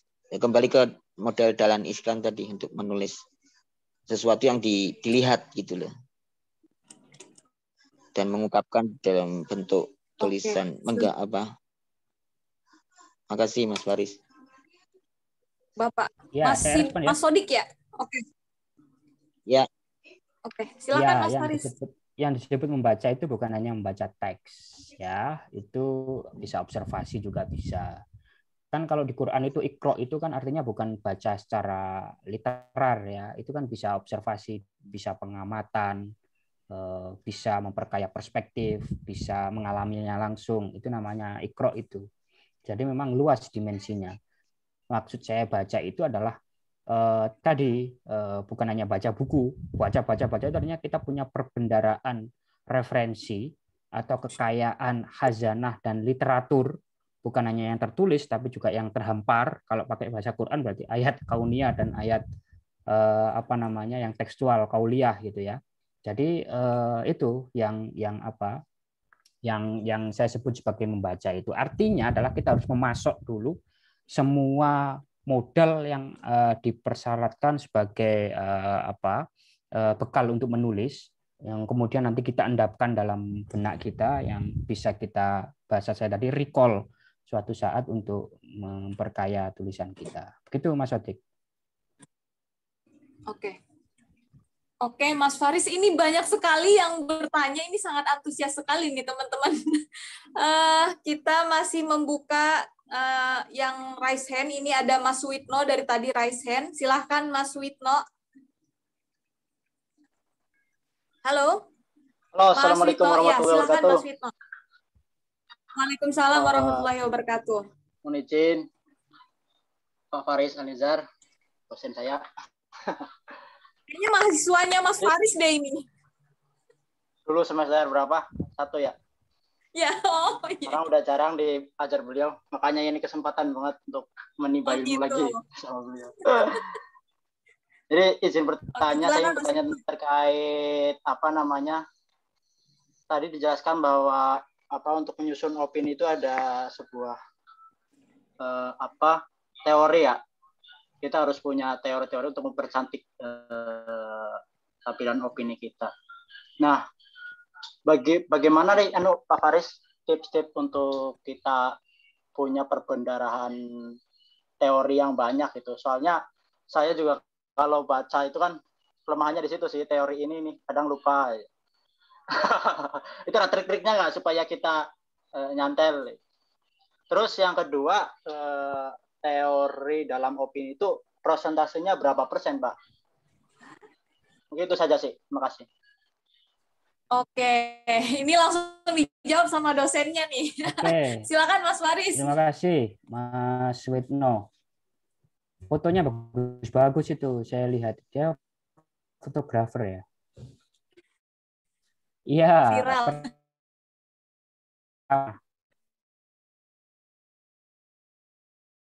Pertama, saya juga dulu punya kegelisahan yang sama. Jadi sebelum saya akhirnya tahu ada trik-trik tertentu yang bisa kita terapkan, misalnya kalau kita baca buku, menemukan teori tertentu, segera Mas dikasih tanda gitu ya, atau dicatat. Kemudian saya punya koleksi tersendiri yang saya tulis di catatan saya itu tentang teori-teori yang setelah saya baca. Misalkan saya sedang konsen di sebuah riset kecil-kecilan tentang bagaimana ada pergerakan bahasa yang cenderung membelakangi laut misalnya, karena kosakatanya itu cenderung berjarak dari kosakata maritim yang selama ini menjadi slogan pemerintahan Jokowi, dan juga memang realitasnya negara kita adalah negara maritim.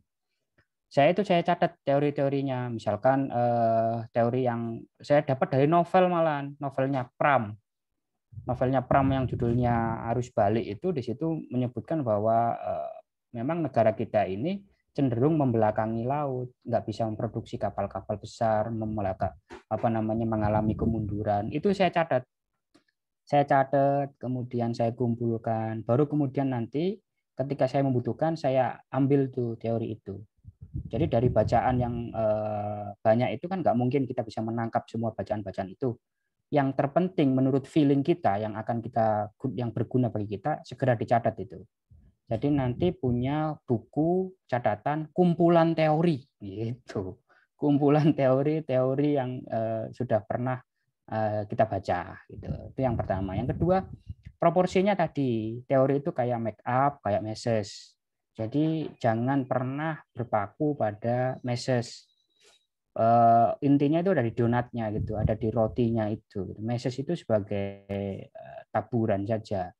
Jadi konsentrasi utamanya ya bagaimana bikin donat yang enak, kemudian biar cantik, biar manis ditaburi message gitu.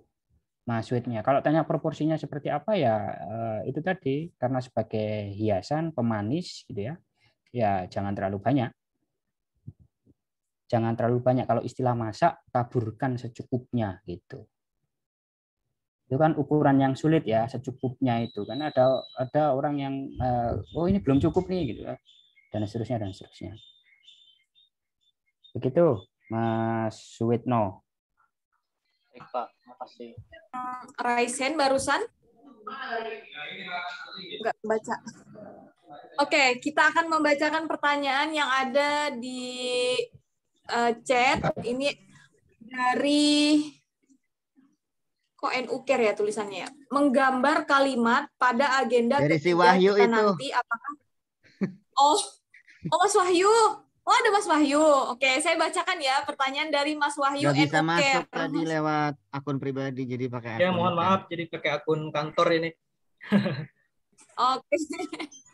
Pertanyaannya, menggambar kalimat pada agenda ketiga kita nanti, apakah seperti menarasikan atau mendeskripsikan dengan detail seperti pada penulisan cerpen yang ditawarkan AS Laksana? Ya, terima Silakan, kasih Mas Wahyu ya. Jadi diksi itu memang lekat sekali dan erat sekali digaungkan oleh AS Laksana belakangan ini. Cuma sebelum AS Laksana, beberapa penulis juga menggunakan istilah menggambar dengan kalimat, karena memang ini diksi yang menarik sekali. Apakah nanti di pertemuan ketiga seperti yang kita agendakan itu adalah sama dengan miliknya Mas Sulak atau AS Laksana? Tentu berbeda, karena Sulak cenderung ke tulisan-tulisan yang sifatnya adalah prosa ya, tulisan-tulisan cerpen atau novel misalkan. tentu deskripsinya berbeda dengan deskripsi yang untuk menggambarkan atau menulis opini. Jadi mungkin metodenya sama, tapi capaiannya nanti berbeda. Bagaimana menggambar kalimat untuk corak penulisan yang sifatnya esai dan opini, dibandingkan atau di titik yang berseberangan itu ada penulisan yang coraknya untuk prosa. Meskipun pada titik tertentu keduanya saling beririsan. Misalnya, kalau kita mau menulis esai yang sifatnya itu agak berbau future gitu ya. Beberapa kali saya diminta Tirto di tahun 2018 malah saya di full setiap hari nulis selama 30 hari di Tirto itu. Yang diminta oleh redaktur adalah tulisan opini yang sifatnya itu future. Jadi saya menulis dengan teknik menggambar kalimat pakai semi cerpen begitu, semi deskripsi, tapi saya modifikasi agar bisa diterima di kolom atau esai gitu. Jadi memang ada ada irisan yang arsirannya mungkin sama.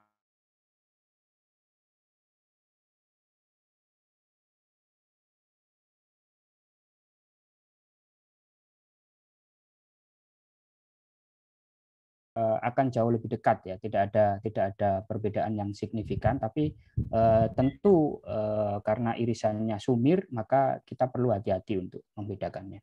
Siap. Barangkali nanti ada ini Mas Faris, mohon maaf, praktek juga teknik menggambar kalimat seperti itu. Saya lihat kan di bukunya S. Laksani yang creative writing itu kan ada praktiknya gitu. Ya. Ada praktiknya. Iya, kalau bayangan saya setiap pertemuan di kelas ini nanti kita pulang membawa tugas ya. Jadi filosofinya kan mudah sekali saja. Kalau saya ngisi kuliah itu teman-teman saya tanya pulang membawa jawaban atau pulang membawa pertanyaan. Rata-rata senang bawa jawaban. Kalau saya sih enggak, lebih senang saya pulang bawa pertanyaan karena dengan pertanyaan itu saya bisa berkembang.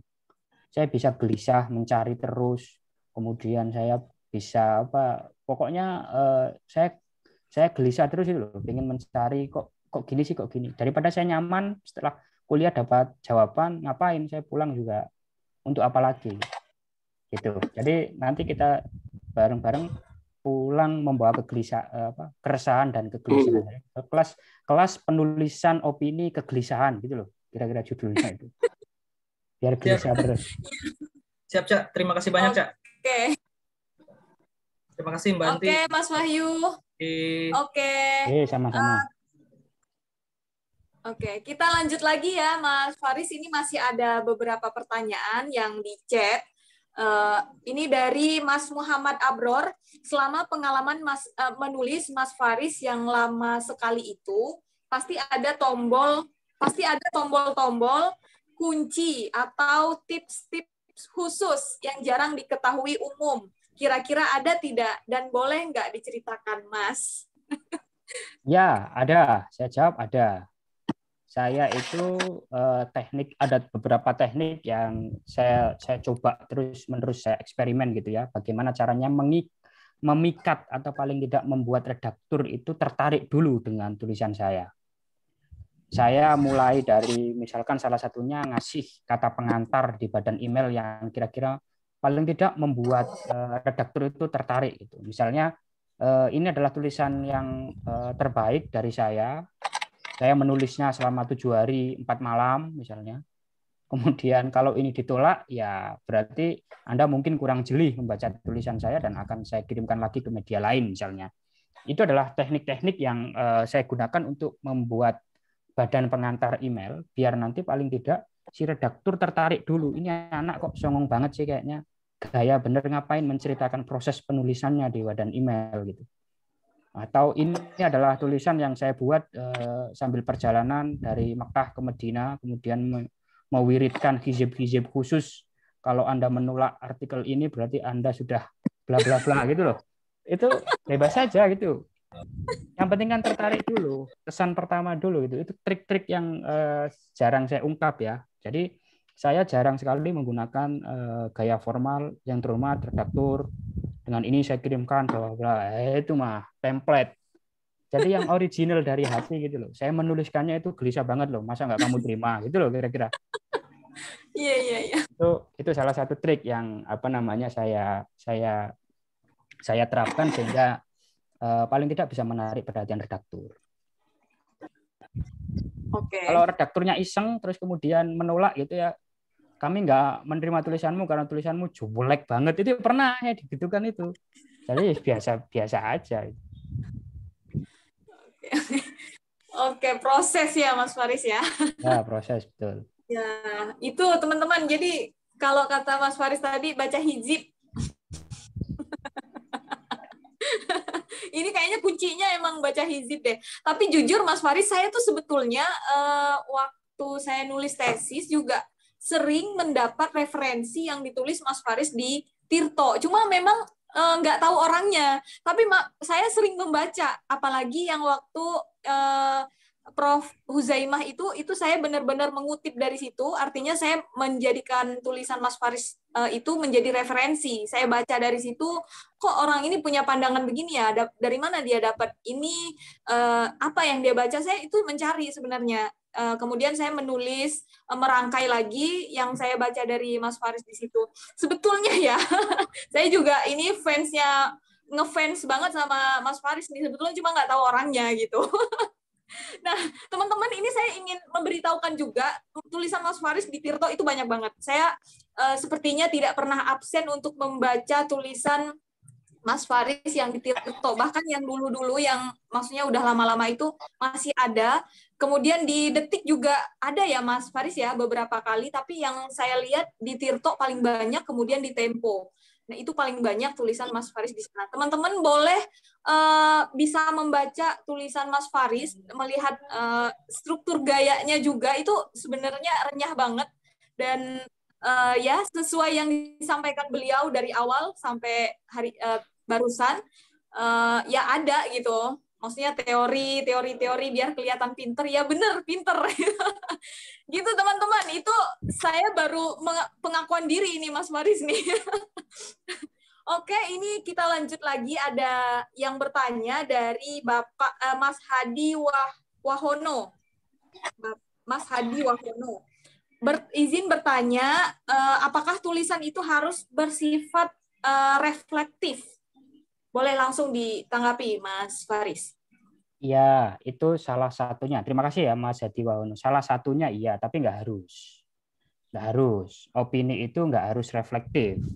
Jadi ada yang reaktif juga ada. Jadi misalkan Anda tahu opini-opini di Mojok itu nggak reflektif, itu reaktif gitu. Betul. Saya pernah nulis di Mojok itu judulnya Mari Menanam Pisang, Fatwa MUI Abadi Kita Yang Fana. Itu saya modifikasi dari judul apa sih? Judul bukunya almarhum Mendiang Sapardi Djoko Damono ya. Apa sih? Lupa saya. Sebentar, Sapardi. Kita abadi gitu ya. Yang fana adalah waktu, kita abadi gitu, kata Sapardi. Terus kemudian saya modifikasi jadi Fatwa MUI Abadi Kita Yang Fana gitu. Jadi saya reaktif saja melihat berita bahwa ada fatwa tentang polisi tidur. Polisi tidur yang itu diharamkan oleh MUI. Saya senang sekali kalau ada polisi tidur di fatwa haram itu.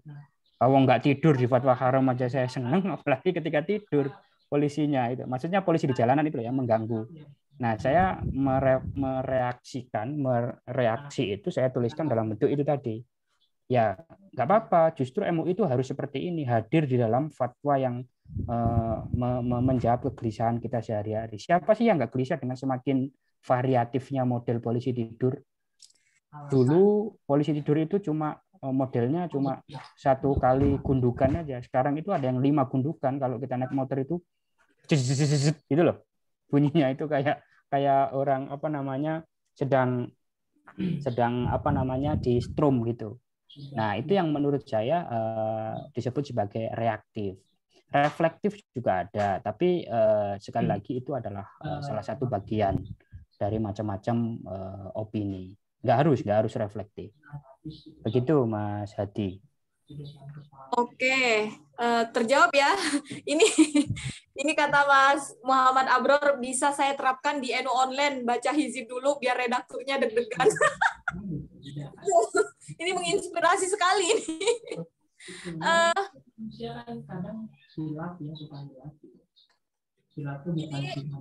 Kayaknya suara saya tadi tidak terdengar ya, Mas Faris. Ini dari Mas Abror, bisa saya terapkan di ENU Online, baca hizib biar redakturnya deg-degan.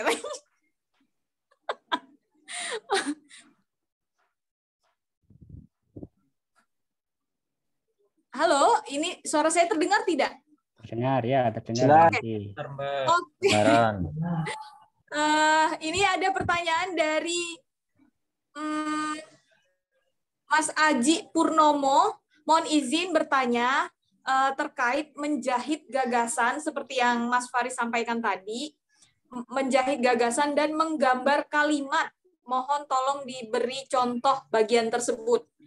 Mungkin Mas Faris bisa melihatkan tulisan yang sudah tayang barangkali biar untuk jadi contoh gitu. Mas Faris silahkan. Ya, saya bukakan dulu satu artikel saya ya, di mana misalnya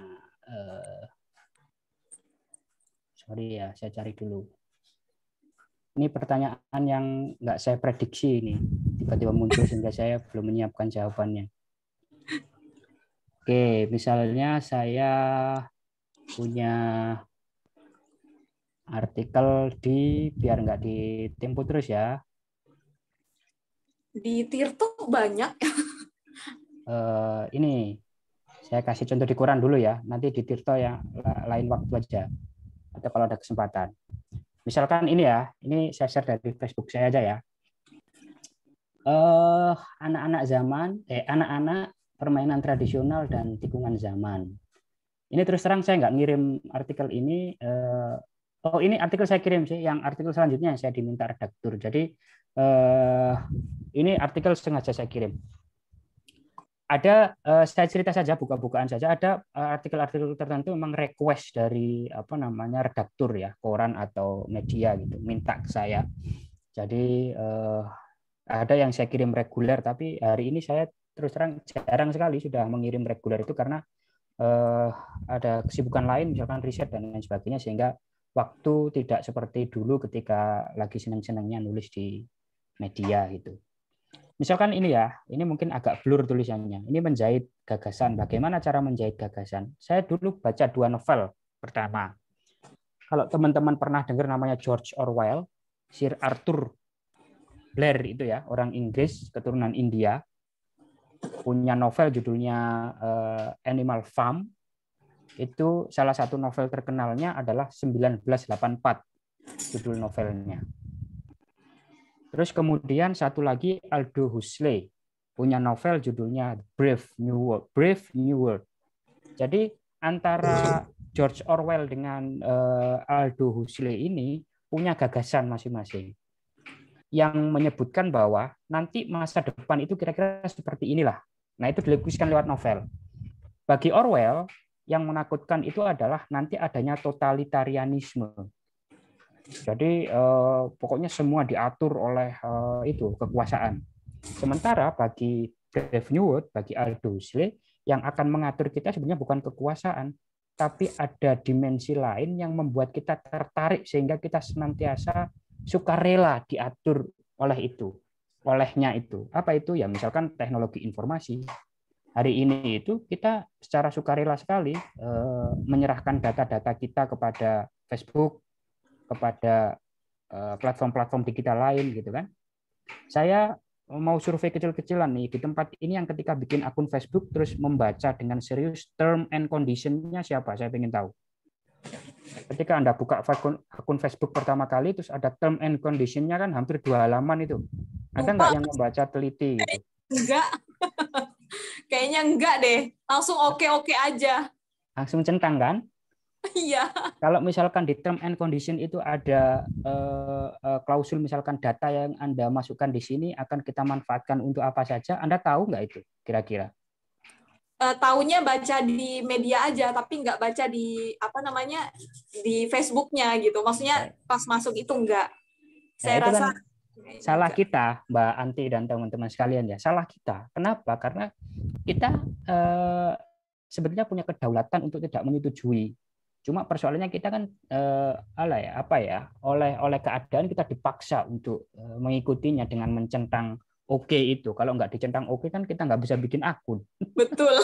Jadi itu teman-teman sekalian, dari dua gagasan itu, dari Orwell dan Aldous Huxley itu, saya komparasikan, saya bandingkan, kemudian saya elaborasi dengan kondisi sekarang. Apa itu kondisi sekarang? Kondisi sekarang adalah information age atau zaman informasi. Zaman informasi itu ya kita terhegemoni oleh informasi itu, bukan kita menguasai informasi. Itu nggak kayak orang Madura itu, kalau mendefinisikan menguasai informasi itu keliru. Jadi ada teman saya punya ayah itu katanya, saya pengen menguasai informasi, belikan saya HP yang banyak. Terus kemudian dia beli HP 5 atau 6. Dengan begini saya akan menguasai informasi. Nggak begitu menguasai informasi itu. Justru hari ini kita yang dikuasai informasi. Jadi saking banyaknya informasi kita juga kesulitan dan terkencing-kencing ya mengikuti informasi itu. Nah, ini yang menurut saya refleksikan akhirnya menjadi ini, anak-anak, permainan tradisional dan tikungan zaman. Kenapa saya kaitkan dengan permainan tradisional? Karena hari ini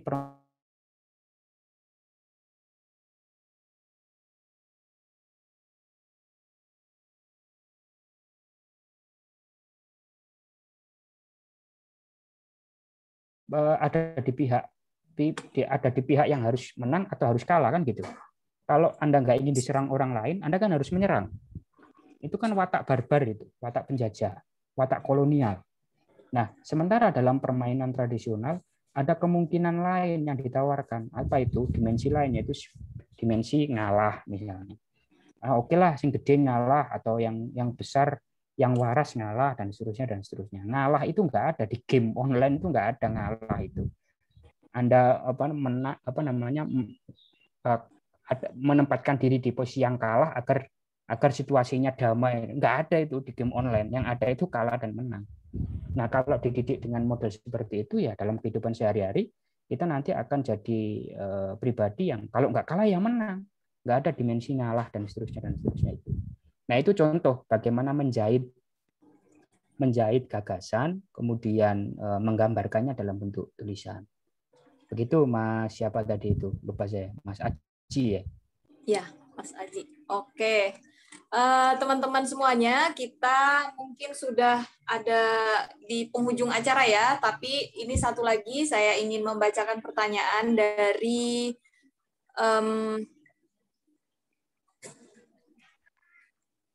Mas Hadi Wahono udah ya? Oke. Kemudian ini dari Mas Abror udah, kayaknya udah nggak ada ya. Sudah selesai semua ya? Ada saya bacakan ini. ya, teman-teman. Oh, jengkot. Oh iya. Yang Wahid udah yang ya? dari Bali tuh. Yang dari Bali. Oke, yang Tapi dari Mas Bali. Faris udah menjawab nih. Oh, dari Bali itu nama wartawan. Oh iya, udah. Udah ya? Jadi kayaknya udah ya, teman-teman. Tadi sudah dibacakan semua dan juga sudah yang raise hand juga sudah diberi kesempatan.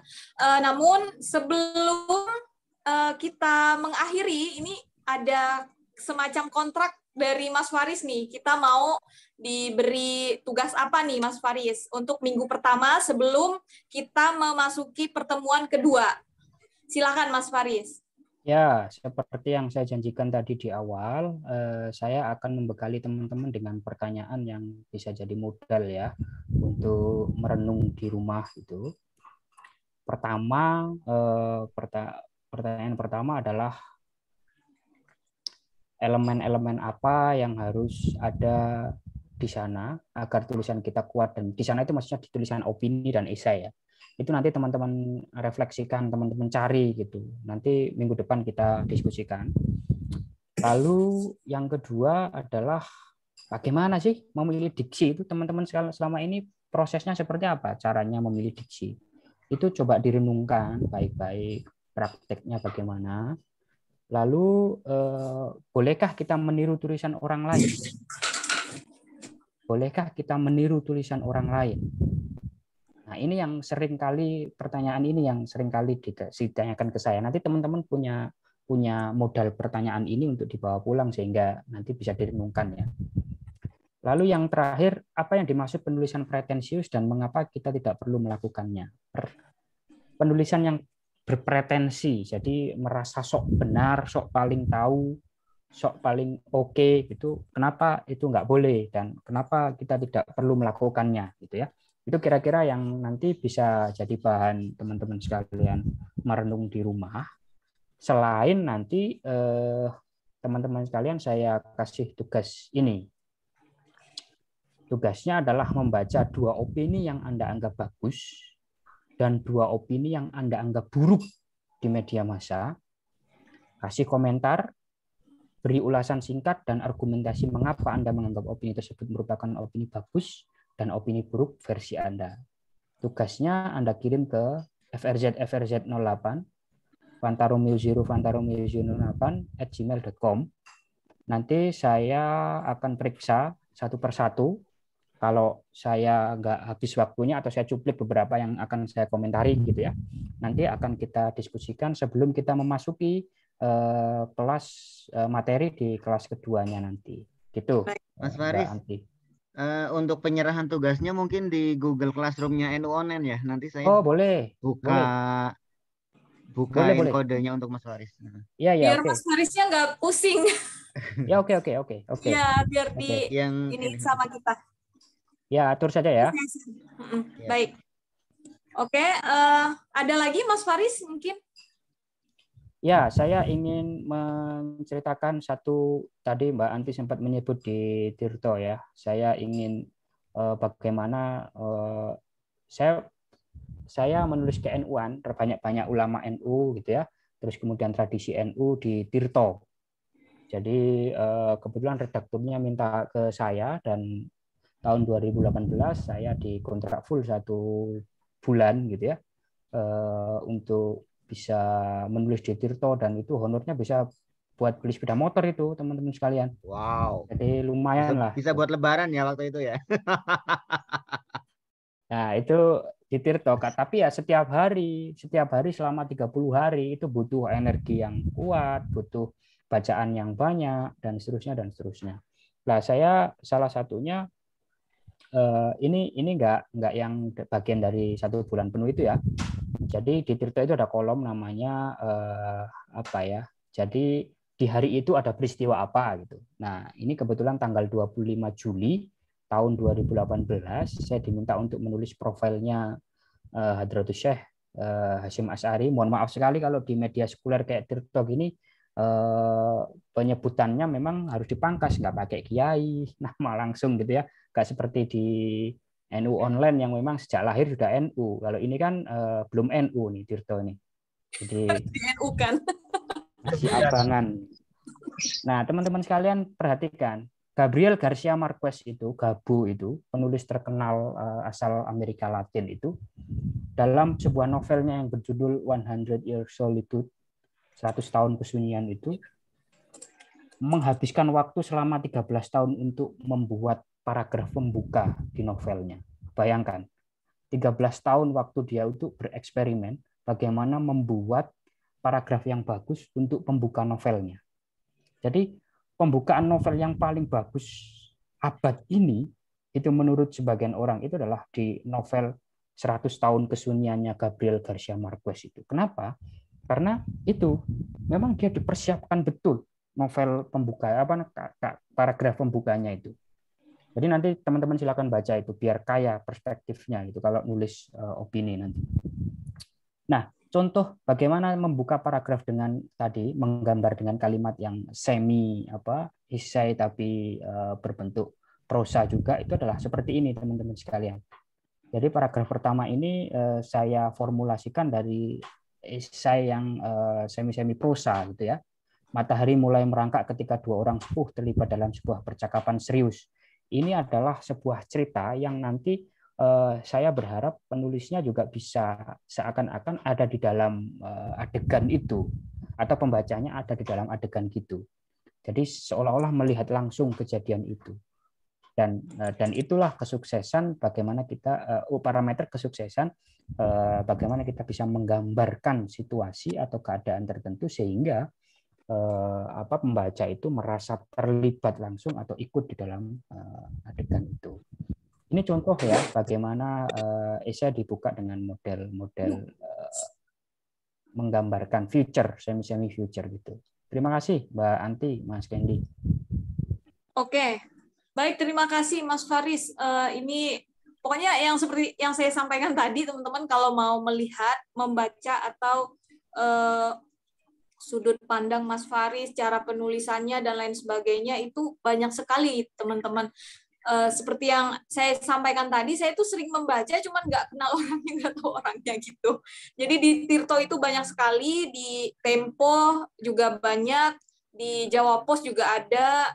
Banyak sekali lah, pokoknya ketik aja nama Mas Faris. Kalau nggak salah Facebooknya Mas Faris, kalau teman-teman mungkin udah ada beberapa yang sudah follow, tapi kalau Facebook itu kan sistemnya berteman ya, tapi Mas Faris kayaknya banyak banget nge-share tulisan-tulisan di Facebook, bisa di add juga atau di follow oleh teman-teman kalau mau menambah wawasan terkait opini ya. Sekali lagi kita sudah berada di penghujung acara, teman-teman. Mohon untuk mengisi absensi karena dari absensi itu nanti akan diberikan sertifikat dan juga kepentingan panitia.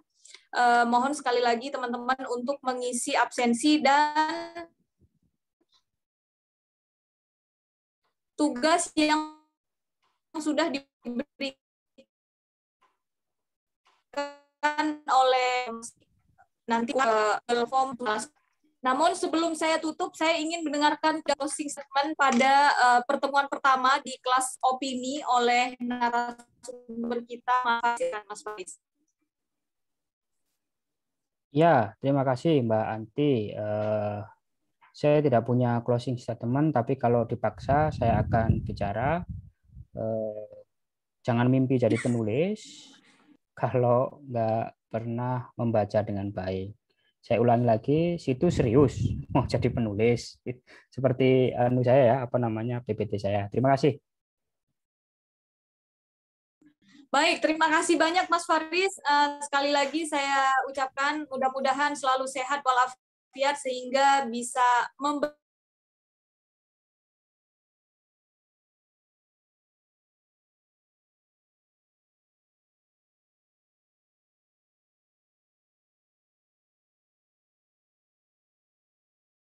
kita semua. Oke, sebelum saya akhiri, teman-teman sekali lagi saya ingatkan untuk mengisi link absensi. Link absensinya untuk diisi terlebih dahulu, oke. Itu saja dari saya. Sebelum saya tutup, kembali lagi, mari kita berfoto bersama. Atau saya tutup aja dulu deh. Ya teman-teman ya. Kak Ken, saya tutup dulu ya, sama ya. Iya boleh. Biasanya habis foto itu ngobrol-ngobrol macam-macam kan. Oke, itu saja dari saya. Wassalamualaikum warahmatullahi wabarakatuh. Oke. Oke, sekian teman-teman ya. Saya ulangi, wassalamualaikum warahmatullahi wabarakatuh. Assalamualaikum warahmatullahi wabarakatuh. Terima kasih. Teman-teman kita foto bersama dulu. Mohon dibuka, Mas Faris. Mohon tidak meninggalkan Zoom terlebih dahulu. Kita akan berfoto. Mas Witno ya? Mas Witno? Siap. Boleh dibantu untuk samanya? Oke. Kita akan dipandu oleh Mas Witno. Fotografer andal and Wonderland. Screenshot. 1, 2, 3. Kasih tahu dong siapa yang nggak buka video biar kelihatan. Hisam, Surabaya. Lagi nggak sebuka. Oh, Wahyu ada. Lagi Ismail. 1, 2. Savana Melina nih. Dian Ramadan enggak. 1, 2, 3. 2.